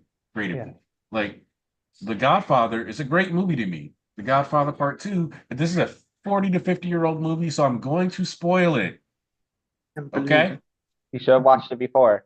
Like you've had more than my lifetime to get caught up. Been At busy. the end of The Godfather Part 2, one of the most controversial like decisions and like thought processes is going on, which even throughout that movie. So for example, one of the things that happened in a lot of theaters is when Michael Corleone slaps his wife, there are people who cheered because she got an abortion and she like used it as a cudgel to hurt Michael. So she straight up tells him, I was pregnant. I got an abortion and I got an abortion because it was a boy. I killed your son, Michael. I killed your son. And like he snaps and like slaps her. And they thought more people would be sympathetic towards the wife, but because she was wielding the abortion as a cudgel, it kind of had more mixed results than they expected. But that's in of itself something that you would want artistically. It's like, well, some people are going to see that as like, yeah, Michael Corleone is this big fucking mob dude that does lots of evil shit. But the thing about the Corleones is that they've always valued and cared about family. And she just used the idea of killing family. And she herself says it is, in her opinion, her killing his son to hurt him. And so if you use the idea of taking a life to hurt somebody and they just simply hit you once, then a lot of people are actually going to be on the side of the person who does the hitting because they're being actively harmed with the thought of losing a life. Yeah. So it wasn't just and at the end of that movie, he actually kills the second son of the Corleone family. Because in the first movie, the first Corleone son, Sonny, dies because he's a hothead. He was running off, he gets stopped at a checkpoint, and a bunch of guys just come up and air him out. And if you've ever seen the clip, he gets shot up, and then they come out while he's like laying on the ground, and then they come and shoot his body while it's laying on the ground more. And the That's where second they movie, look how they massacred my boy thing yes, meme comes that's from. what that is from because he got shot like 30 fucking times. The second movie, Fredo accidentally gives information that leads to like a bomb or something like that being placed in Michael's children's bedroom and almost gets his girls killed. So when they find out, Michael does a famous scene that's actually improv by the actor. He actually kisses the actor for Fredo and like pushes him away and they like leave the party. But at the end of the movie, Fredo is taken out on a boat and there's like 3 different executions that happen at the end of the movie. But Fredo was taken out on a boat and killed. And it's extremely controversial because people feel like Fredo didn't do it on purpose. See, my boys in the comments right now. Fredo did that shit. Okay, you're saying Fredo did that shit on purpose. But a lot of people say Fredo didn't do it on purpose. And he didn't deserve that because it was a mistake, because Fredo's painted as potentially like slow or like disabled or differently abled, however you want to say it. I think they refer to him as slow in the movies. But like he's not all there, which is why he was skipped over for the leadership after Sonny. Sonny was questionable leadership because of his hot-headedness. Fredo just wasn't they're up top enough to be the leaders, and that's why the third son, Michael, is in charge of the Corleone family. But to this day, there are people who will debate whether or not like Fredo being killed was the right thing or not. And the answer is actually Fredo did not try to kill Michael's family, but because of the business they're in, Michael has to kill Fredo because he cannot have that liability around that today. Like when you mess up so bad that the children almost get killed, you are too much of a risk to have. And you could argue he could be shipped out, but that any information is still a risk. This is why, like presidents, for example, always have security details even after they stop being presidents. The shit you had access to will probably not be irrelevant by the end of your lifetime. So you must always be watched.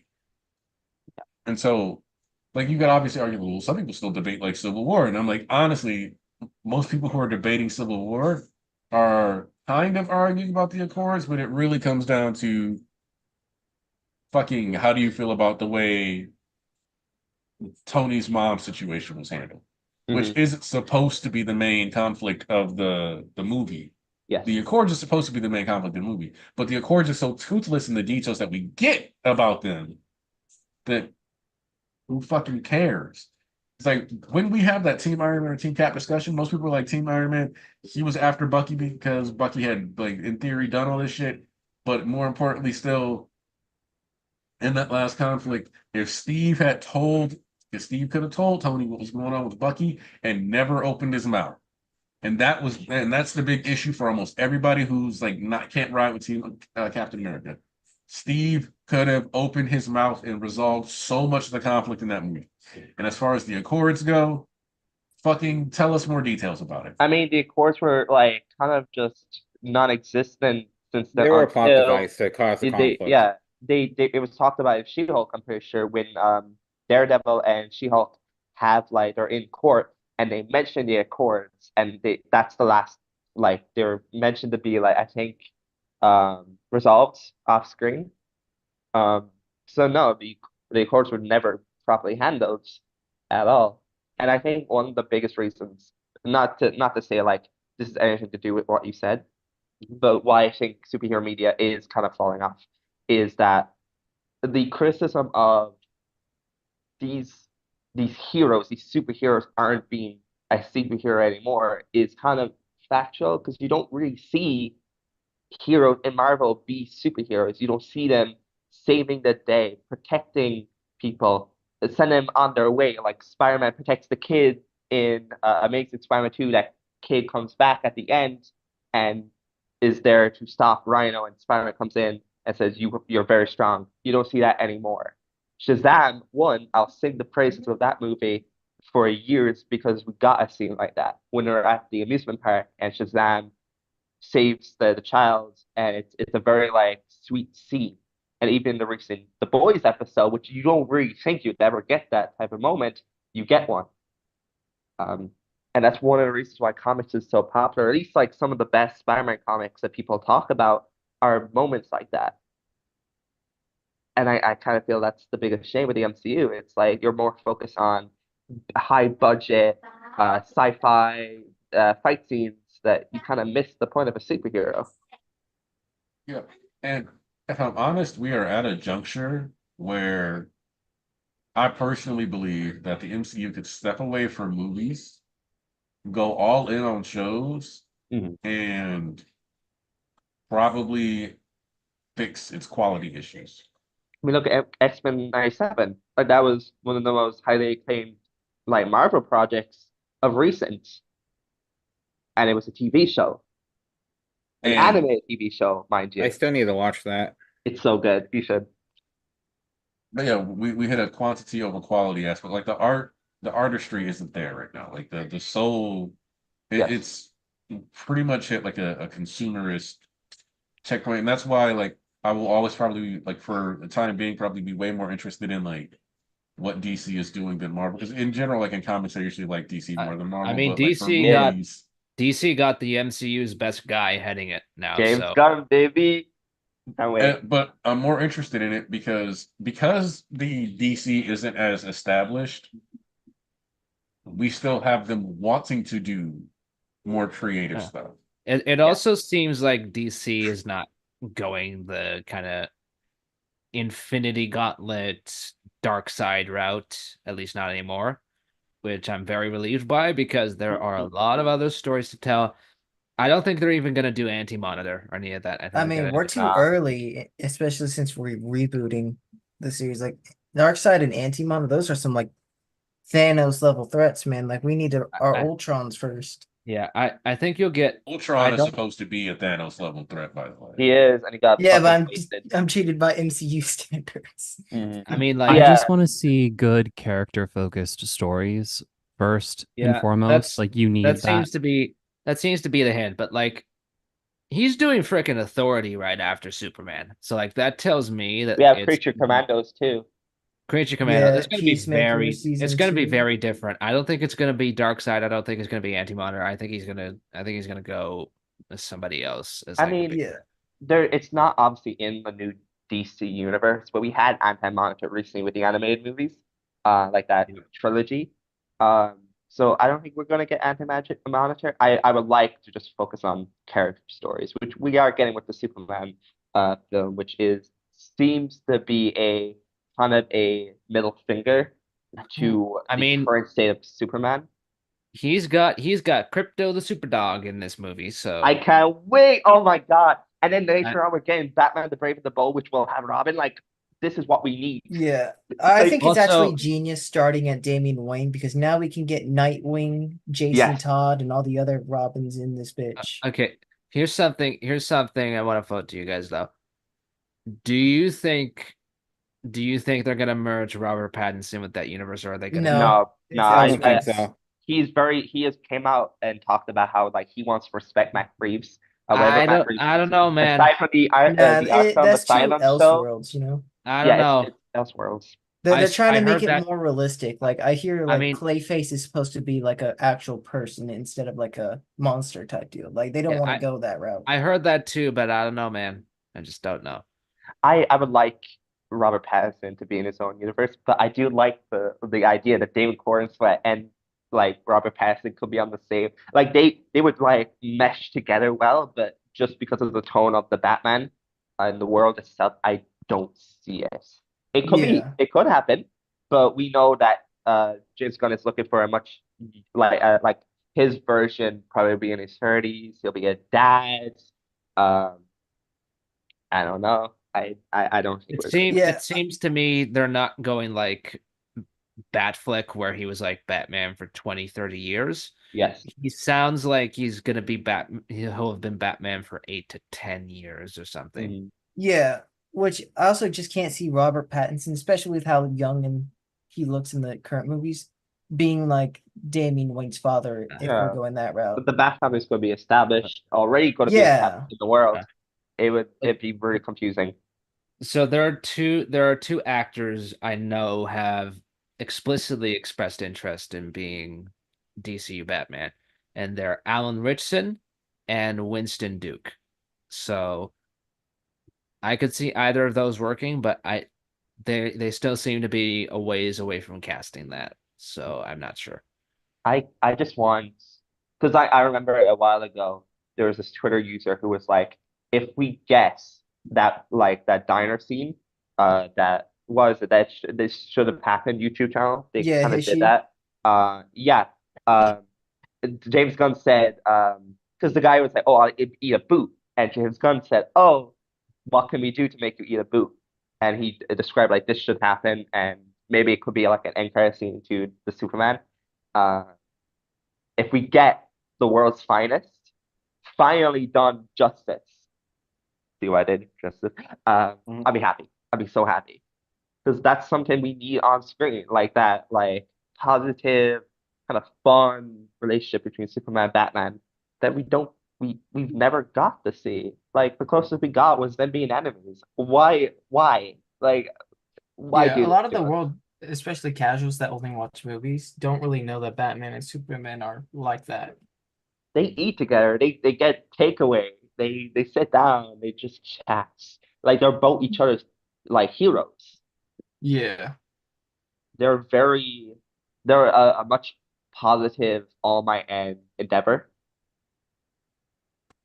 I just want this. I just want this. Like, can a man dream? But yeah, we kind of need that in current day superhero movies. I do want the campiness and the positivity back. Mhm. Yeah, Like, I yeah, will you can say, have obviously dramatic moments and stuff, but you need to have it rooted in heart. Yes. And that's what I think is missing. Like there's a lot of different things that movies are doing nowadays that aren't story focused. Um like it's basically like pandering to an audience basically. Like just they want to keep it safe or whatever and it's like, okay, just tell me a story with characters, please. Mm. yeah, I think it's funny that whole 7 out of 10 theory because like I've long said that Demon Slayer was the most 7 out of 10 story to ever 7 out of 10, and look at how popular it is, so it kind of went right into that. No, and just be clear, I do like Demon Slayer. I just didn't think it did any. It told That's fine. the story it wanted to tell, and it told that story well, but it didn't really do anything Anything. beyond that. It's Yeah. Yeah, that's fine.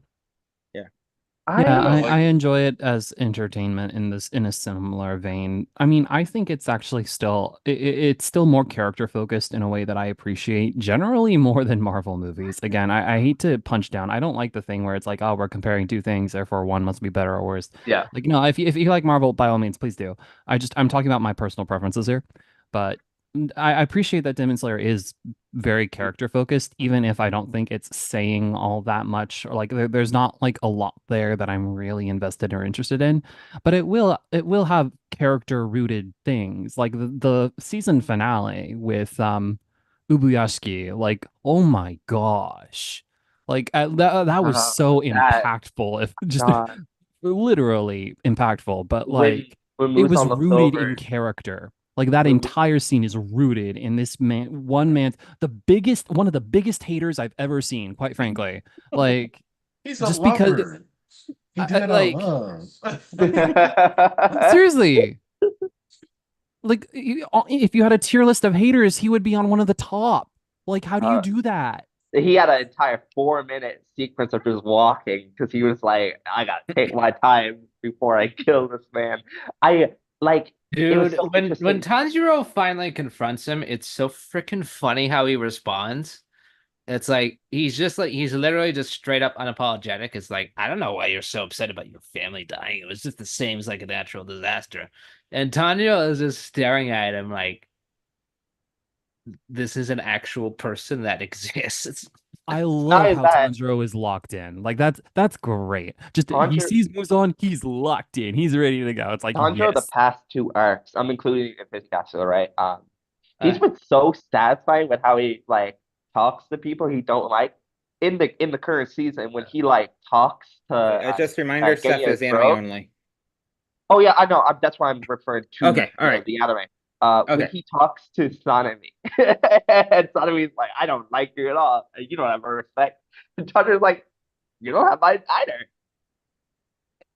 It's so satisfying. It is really like it. Like the show is not. It's not apologetic. Like it will tell you this is why it is. You like it, you like it. If you don't, you Yeah. don't. This is Yeah, why I appreciate it. character-driven stories are entertaining by virtue of being committed to characterization. Like that's when you get interesting character dynamics, literally. So that's so like even though I agree Demon Slayer is like not like my favorite of the stories, it's still an entertaining story. And it does so in a way that's, that I like much more than what is being seen out of a lot of Western stories. Like, they're, Yeah. yeah, just generally, at the moment at least. Like, there people in the West, we love entertainment too, and we just have our own ways of doing it. That's a bit different. I'm interested to seeing the future and where that goes in a kind of post MCU era where people are burnt out on that style of storytelling. So I'm interested still. Movie, I'm baby. invested still, but we'll see. Uh, Ufotable. How I love you. But the fact that you're doing movies, To this very day, doing 3 movies, and apparently that's not even gonna cover the end of the manga. That is That's wild. insane. Like the last, What? technically the last 20 chapters Okay. where Musin is just butchering them. That's like its own arc. So Um, I'm pretty sure, like, yeah. There's 2 arcs. I Yeah, mean, like, I've seen it I- considered one. I've seen it considered two. I can see the reason behind both. You I'd know rather what? I'd rather they make that the second half of the last movie, but They're just paying off their taxes, bro. That's all this is. That's true. This They is did still them tax paying off evasion. taxes. To be fair, that's because, like, after, like, obviously those 2 arcs, are like 65 chapters. You can cover that much content in 3 movies, depending on the pacing. And Well, then can you with cover that much time in 3 movies where you're trying to get like maximum money? Ooh, I feel like you can, but it's affordable at the end of the day. Maybe we'll get a 4th movie. I don't know, like Dude, I I can was see them so doing that. nervous the big And announcement here's that the thing. anime. Here's Sorry, the go thing ahead. as well. There's a good chance that 1 or 2 of those movies makes $1 billion. No, absolutely. Like it's that big. The Like a Demon Demon Slayer Slayer at the end of the movies? day. And it's also part of why I think they are going to readapt / remake MHA in 10 years, but not really not necessarily as a TV series, not fully. I think they're gonna do at least the big arcs as movies. I know about $1 billion, but in, like, the Mugen Train movie made 507 million in the box office. And since then, Demon Slayer has only became even more popular and beloved. I could see that happening. I Where don't know. How Mugen much did Train- Super Broly make? Dragon Ball Broly. That movie Because made I don't see any anime movie making $1 billion. 124 million. A billion Jesus. yen, I see it. Oh, yen. then Billion maybe. dollars? No. No. Yeah, didn't I mean, yeah, no, Mugen no, Train do $1 no. billion? Wait, what'd you say? To this day, Yeah, didn't Mugen Train do $1 billion? did $1 billion yen. Yeah, but I don't know. Yeah, I was no, thinking an $1 argument billion. could be $1 made that billion Mugen yen is Train's actually secretly not that much. Yep. But like there's an argument to be had that Mugen Train saved the theater industry in Japan during COVID. Which Yeah. is wild. 'Cause Probably. you ready for the billion yen to USD conversion? Okay. $6,221,000, $221,033. Oh. And Thomas, were you talking yen for the Dragon Ball Super movie? Let me see, actually. I have to look back on it. Because I was gonna say, is like I the find it wiki. kind of crazy. Broly doesn't have more, if that's the case. Well, it was $124 million. Oh yeah, that makes sense. And also on my Wikipedia, so, like, obviously this list. I was gonna say, no way a Demon All Slayer right, it movie made made more than Dragon 40.32 Ball. billion yen. So Mm.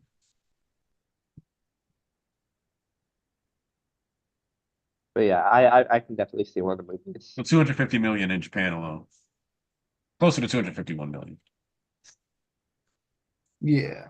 Let me see. But yeah, I would love if MHA got a reboot and we pulled a face where this is another version of the story, just through movies. I don't know. I feel like I might hear reboots too soon. Oh, definitely in the future. But you'd be surprised. All right. We're gonna start wrapping towards headed towards wrap up because my daughter is having a day. So Oh, Aww. Andrew, final thoughts on the chapter? sure. Like I said, I thought it was a real good chapter. 8 out of 10. My favorite part, of course, is the Spinner Deku part. I remember years ago, he's telling me, hey, you know what would be cool if Spinner was like Shiggy's hero. It seems like Spinner was thinking the same thing, but didn't happen.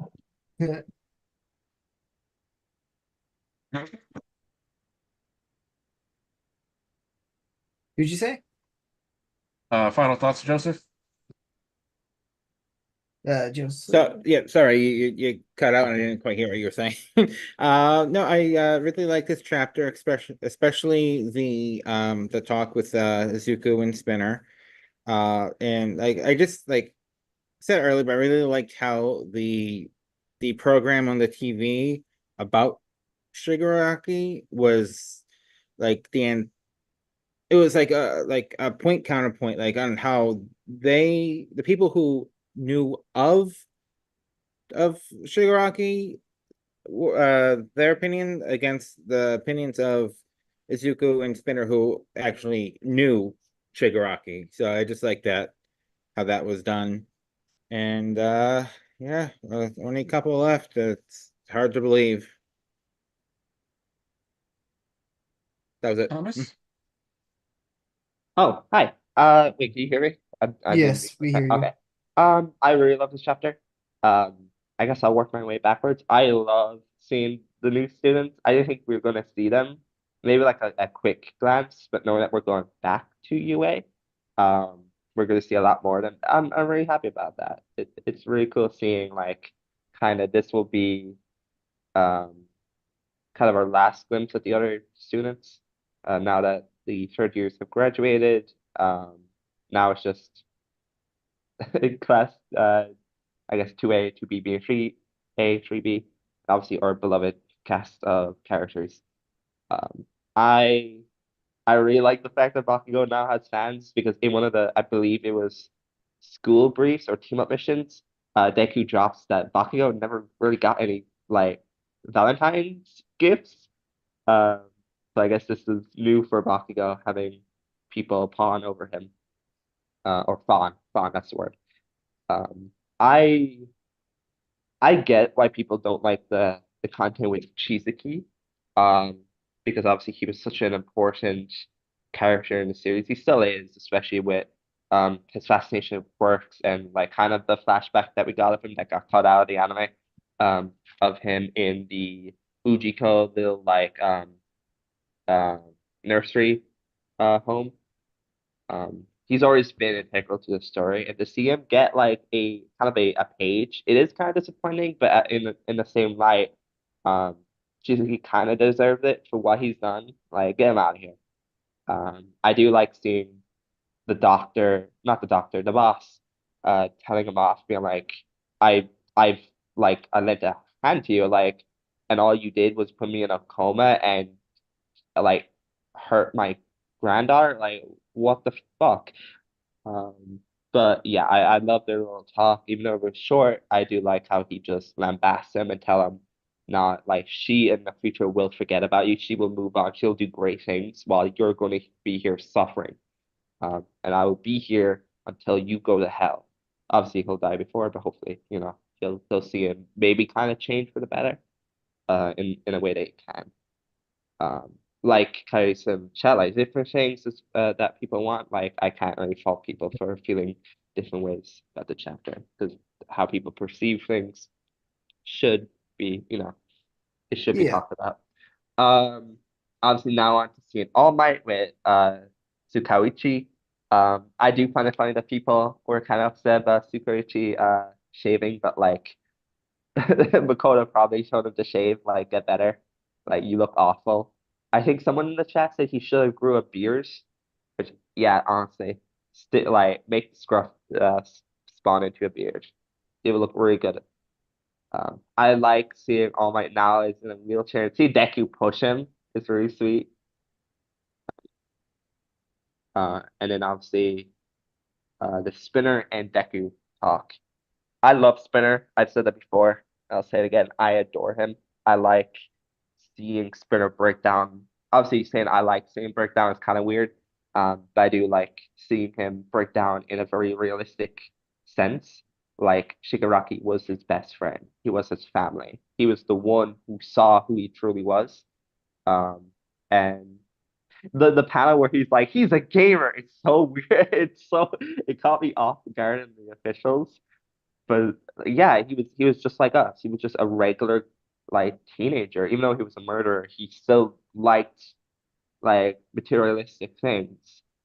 And seeing it kind of contrast the who was Tomura Shigaraki documentary special was really touching. Seeing Spinner break down about like how, yeah, I was a shut-in, like all I had in life was video games. I like no one saw who I was because obviously, had remorse or hated. And his shining light was Tomura Shigaraki. Um, we played League of Legends was crazy. Yeah. But seeing Spinner talk about Shigaraki showing that, yeah, he wasn't just a murderer, he was a human. Like these people may not see it, but I see it. Um, I also like how I mean, it would have been cool to see Deku have off one and take the quirks and kind of save Spinner from that state. But knowing that they kind of found a way to help him was kind of cool. And knowing that, like, in the future, if more people come forward and say, off one gave me quirks, he used me, they can get the help that they need. And knowing that, hey, Nagant has two quirks, even though if like Airwalk is kind of weak, like she could suffer a much shorter lifespan. So hopefully she gets that attention. And yeah, I do like the talk between Deku and Spinner. Deku telling him the words he needed to hear. That yeah, like Shigaraki told me that he needed to be a hero to you guys. Like I saw you all within him, like clear cut, like you guys meant the world to him. Um, just very sweet. I also think the when Deku holds out his hand, that's very meme worthy. I hope people make memes out of that. But overall, great chapter. Um, sad that we're now hitting the end. We finally have our last break week. The MHA anime is coming back too, so at least we'll have that to tie us over. And yeah, great chapter, very 10 out of 10. Make sure to like the stream if you haven't. Drink some water, eat some foods. I have work for like a lot of hours, so this is gonna be on my mind for a while. But stay safe. See, did we do Coyote yet? No. Well, then go, Coyote, your turn. Alrighty, I've said this early in the stream, pretty early on, but overall, this chapter is just not for me. It isn't necessarily Horikoshi's fault. It just comes down to like I as a fan, like I was a very invested like Chisaki fan, so I expected different things for Chisaki, and just because I didn't get it doesn't necessarily mean it's bad. It just means I just necessarily didn't get what I was wanting, which is just a me thing. So what we got with Chisaki necessarily in itself isn't bad. It's exactly what should have happened if the boss were to come back. I just wanted the route where he was still having to deal with the consequences of his boss being in coma. So the fact that I didn't get that is not bad. I don't really care. Either way, I still got a Chisaki conclusion.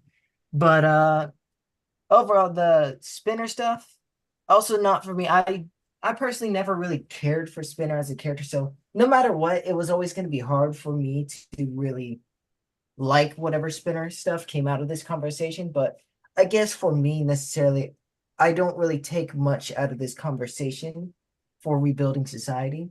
But that's just me, and other people can see it. I do think it was good for like telling Deku on what Shigaraki as a human being was, that he did like video games and he did have all this other stuff and was a friend. But like I said, that's just not a me thing, and that's not Horikoshi's fault. It just comes down to like I have different preferences, and no matter what, it's you're not going to match everyone's preferences. That's just a solid fact in life. But I think overall, if I were to say like if I were to say my if I only took into my account my preferences, this wouldn't be a good chapter for me. But if I take away overall, really good chapter. I can't deny that it's really good. But besides that, I just want to say to everyone, hey, life can get better, man. It took over a year. I got better in life. I'm finally feeling happy, but like good things in life don't come instant.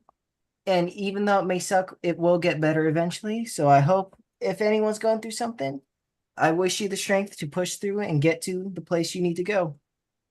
And that's all for me. Seth? Thank you very much, Coyote. That's a wonderful message. No, it's not.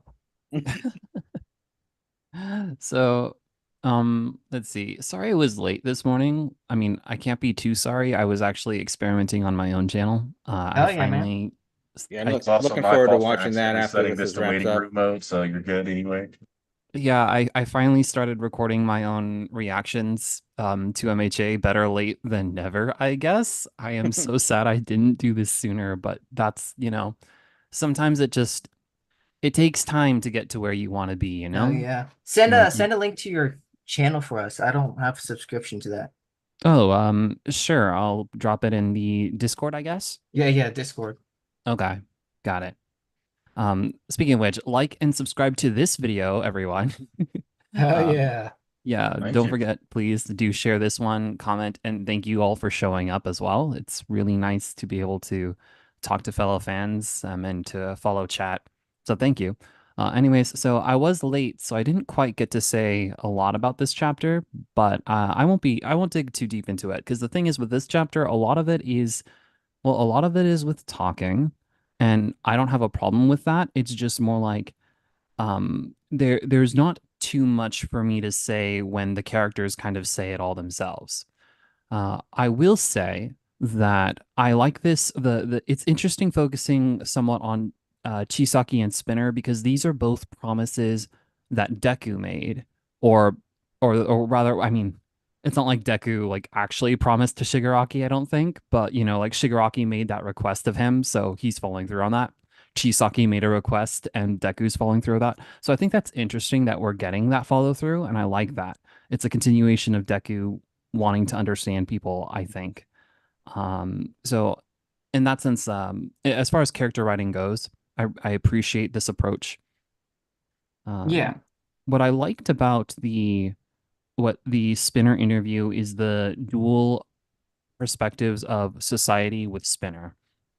And I like that, like Spinner is both emotional and I understand him, but I also find him pathetic, and I like that interesting dichotomy because the reality is that like when you're talking about someone who was effectively a terrorist, appealing to me by saying he was a gamer is not exactly it. I don't mean to be I don't mean to be like too critical because I absolutely understand that Shigaraki's backstory was extremely sympathetic and horrible and terrible, should never have happened. There's a lot of problems with society. So like I get there's nuance here is what I mean to say. But it's really interesting seeing these perspectives laid out for us. And what it does is it shows us like there's a huge gap, like a huge gap between what, where the rest of society is at and where the villains are at.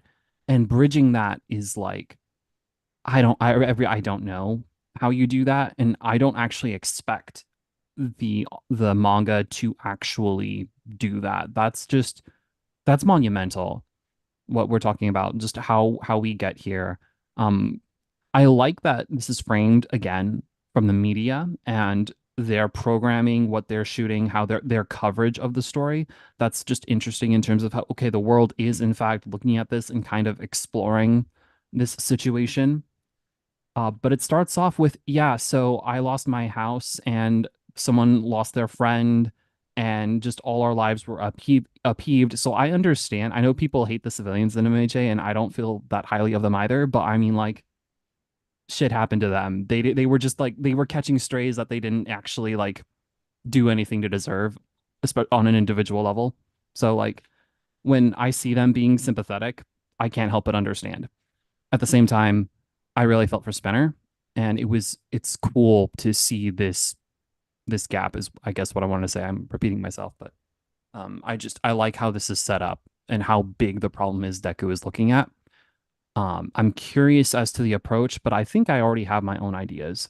I've said in my video, so I'm kind of spoiling myself or spoiling you of myself, but like I feel like society is headed in here MHA society is headed into a more well, currently it's a very quirk suppressing society, but I think we're going to be going towards more instead of only heroes being allowed to use their quirks, we're looking at how everyone can use their quirks kind of thing, which I think would be a great lifeline for people like heteromorphs or otherwise who are ostracized with their quirk.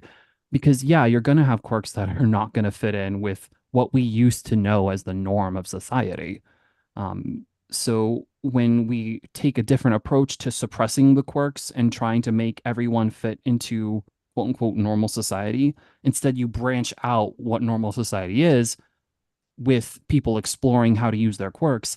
I think that is a very natural progression for the series, and I think that's what we're going. And I would be satisfied with that because it's not like it's a complete solution or anything to what's going on. But I think it's a good step to make, and I think that's what Hawks is going to be up to.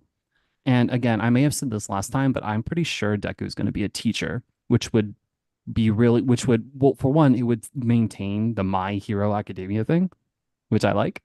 But also, I think Deku would just naturally be good with it. That's a good way for him to shape the future. And it would be a process, which, quite frankly, that's what's been going on in MHA. Like, change has always been a difficult process.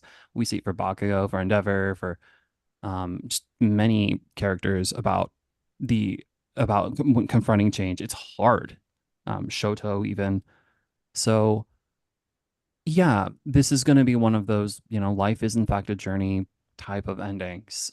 What I'm looking forward to in these last chapters now is uh I'm very excited, like Thomas said, to see UA kids again. Like they are in ways the lighthearted aspect of the show that is really needed to balance against all of these huge major issues.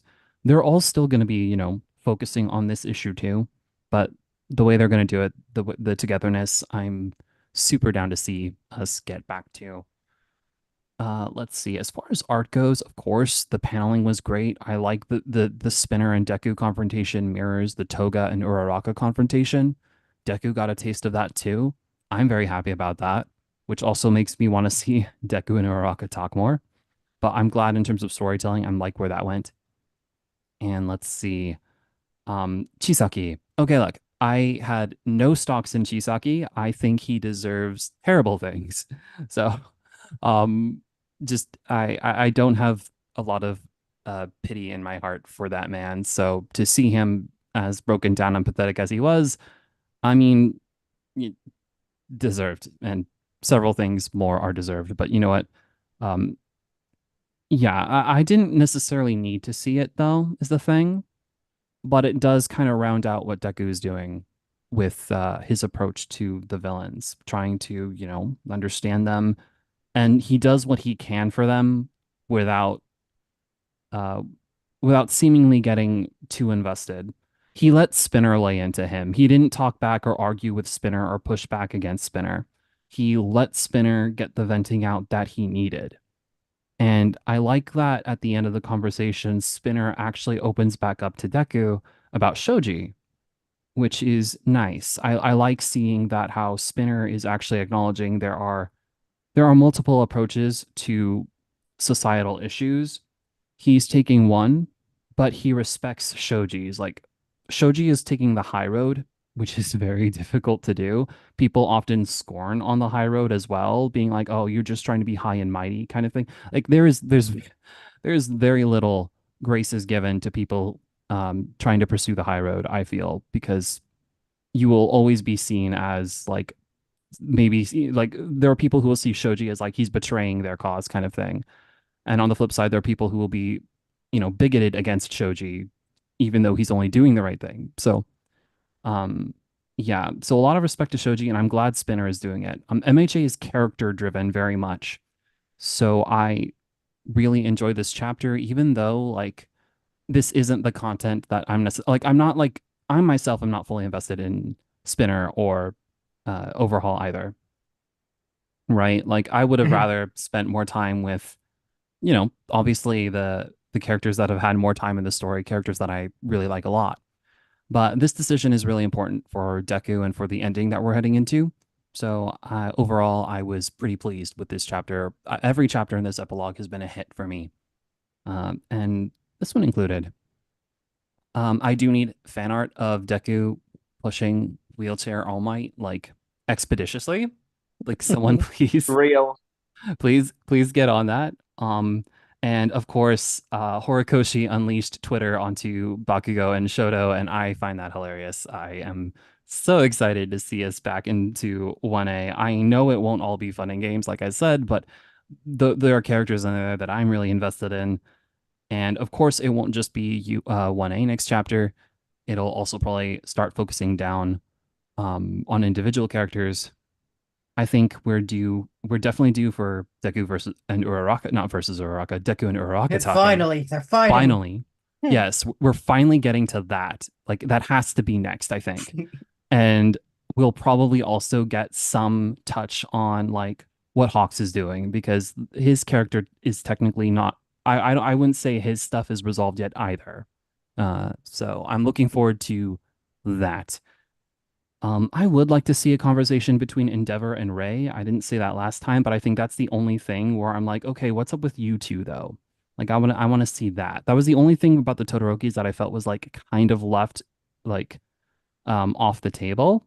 But I still kind of do want to see that just to finally put closure on that side of the family. Like, how are you guys exactly right now? Because a lot happened, and I want to hear you talk a little about your relationship going forward. Um, anyways, thank you guys for having me. Sorry to ramble for so long. No, that's but- fine. You can ramble all you want. I enjoy listening. Oh, well, thank you very much. So yeah, see you guys. Wait, we're on break next week? Yeah, we're breaks on next break. week. Oh, well, shucks. And I just started doing these reactions videos too. Oh, Maybe well. we You can could do an react to the anime anime episode. next week, yeah. Oh, well, I still have a lot I need to polish up on just Mm. content creation wise, like just from thumbnails to Yeah, channel yeah. management stuff. So, okay, I'll just use the time to learn. Anyways, that's all from me this week. Thanks again for having me. Hell yeah. Glad to have you on, Bulk. You wanna close this out unless I missed anybody else? Yeah, I think that's it. Okay. So, this was so as somebody who has been waiting to hear Spinner's side of this did not disappoint at all. It wasn't like I know we were joking about him being like, oh, he's gonna be a rat to the feds, and no, he wasn't like he was not budging at all. He's just like, and he wasn't like he wasn't really particularly understanding of Deku's position. Like from his perspective, his best friend was killed, but also there's a back and forth with the TV special and their conversation where it's like it's kind of highlighting that hypocrisy. Like what Spinner is feeling about Shigaraki, they have inflicted and we're going to inflict on so many people, right? So that's kind of the back and forth there. It's the two extremes. It's the one that understands Shigaraki was human, really empathized with him, sad that he's gone, but there's the other end of it that sees all of his crimes but aren't really acknowledging him as a person. So I find it interesting that it's shown how society like it's just not like instantaneously like everybody understands. And more than that, it's not so much like I mean Seth brought up like the whole change aspect. For me, the change has not really started yet. And that's Deku, and that's the problem Deku's noticing. And that's why he's not really smiling. That's not why he's really happy. I know people are being like, oh, well, looks like Deku's going to be quirkless, and that's going to be, that will be like a really full circle moment for him. I disagree with that. I don't think that's a good outcome for him. Because it would be one thing if Deku was like okay with it, but he's obviously not okay with it. And it's not even a thing about like accepting change or accepting things. Deku genuinely wants to be a hero more than anything else. Like, and he's trying to tell himself and others that it's okay, but he's clearly lying. So I think you can really only end this with him having a quirk because it's just the way it's set up. He has like, and why would you tease him? Why would you just have him end up as a teacher? I think Deku will take a teacher post at some point in his life, but like he also has that journey to be a hero, and you get that flash forward with Endeavor showing them all in costume and stuff. So I think that's where we're heading, and it's like I don't see why you structure this if you don't have the payoff of him with the quirk. So I don't think we're going for Equus Deku. I think still very much we're ending with Hero Deku because that seems to be where things are building, and it's kind of like the whole thing is like it's okay for you to have those dreams and to pursue those dreams, right? And if Deku can't really accomplish his dream, and so far, I know people are bringing up like, oh well, what about if they make him a suit? Nobody's really floated that as a possibility. And the reason for that is that All Might's suit was ridiculously expensive. So while the tech is capable in some capacities, it's just the cost for it outweighs the practicality, right? Yeah. Like everybody's thankful for what Deku did, but All Might was like doing that. That was his individual fortune that he was putting away. You're telling me that the government is going to give $2 billion a budget per month, maybe, for a suit? It's just not feasible. So yeah. So that's kind of the situation there. So Spinner stuff, that was great. The comic book, really lovely. Overhaul, I'm gonna be honest, like I really like Overhaul as an antagonist, but like once he was beaten, like I felt like his role as an active force of opposition that was clearly over. Mhm. And this was kind of just like a final bit of satisfaction for people to be like, no, he's getting everything he deserves. Like the boss he tried so hard to please that he like put in a coma just to shut out that opposition because like he was selfishly charging ahead with what he thought was the right way of doing things. Like he's come back and told them, nah, you are a piece of shit, flat out, and you are gonna pay every day until you die. All right. So that was cool. There's also the conversation Deku has with Tsukuyoshi. It's like, well, can we stop that pain? And it reminded me of the conversation he had with All Might, after the mall encounter, where it's like where he was asking if there were people he couldn't save. So Deku is still kind of wondering if things will ever really definitively end, or things can, like, if there will be that permanent goodness in the world, and he kind of has to learn that no, that's just not how the world works. Then the ending, super funny, super cute. All the fangirls, kind of like an acknowledgement of Bakugo and Todoroki and what their fan bases are like. And I'm expecting Deku to get a lot as well, but like they're gonna be intimidated by Ochako, to say the least. So it's a heavy chapter, but also sweet and very tender, but also acknowledging the difficulties of life, which is what I always liked about the series. It's realistic, but it's a cautious optimism it has. Only 3 left, man. It's really hitting me. I really enjoy coming on these. So again, thank you for having me. And until we see each other in a couple weeks, plus ultra as always, we're almost at the finish line here. Yes, sir. All right. Thank you everybody that came through. I appreciate everybody. We'll see you guys in, I guess, 2 weeks when the next chapter comes out. We're almost at the end of the road. Anything I could say now regarding us being towards that destination can be saved for that last stream. We got just a few more Sundays and church of MHA, and it's over.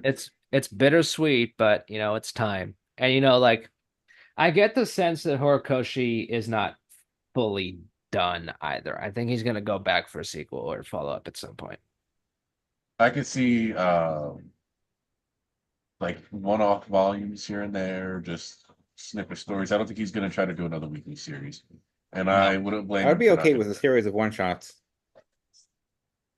MHA movies, baby. Woo! Gotta get that horror manga, man. Yeah. I mean, even I that think- too is possible. I mean, he might go the super route though, eventually. So Yeah. What do you mean by probably that? be better for him. The my God. Horikoshi's art in a monthly series is probably even better. So Wait, Aniki, you need What's to up? teach I Smoke That Fire and Zoom. You need to show him. yeah, I just saw it. I'll get to you. Don't worry, bro. Gotta I show got the you. old man how to use technology. He's younger than me. Cut it out. are Are we gonna do like JJK streams for a few months after? We're gonna be Kagurabachi bros. Bachi, Ah, bro. The Church of Yeah, I thought we Bachi. talked about making it a general jump Yeah, theme. Church of Jump. Yeah, Yeah. General Jump would be nice. General Jump. Yeah, I'll probably take a couple weeks off just to. Mhm. yeah. Then For the sure. debut of Hop, Skip, and a Jump. Yeah, Aniki just needs to compile a list of series for me to read, so I don't Yep. just Number one, be Roboco. clueless, I man. got you. We'll never. We don't discuss Robocop here. I forgot you love Roboco, Andrew. It just as a meme. You know, it's actually a good time for like MHA to be over because Jump just got a new editor-in-chief, and he was a Gintama editor, and he also edited quite a few rom-coms, which I'm actually excited about because I think Jump has been on chasing Exorcist bullshit for too fucking long. Yeah. Look, I Give us don't a Jump mind Kaguya-sama. I'll be the happy. Exorcist series. I can enjoy Exorcist series. I've been quietly reading New Age Exorcist its entire run.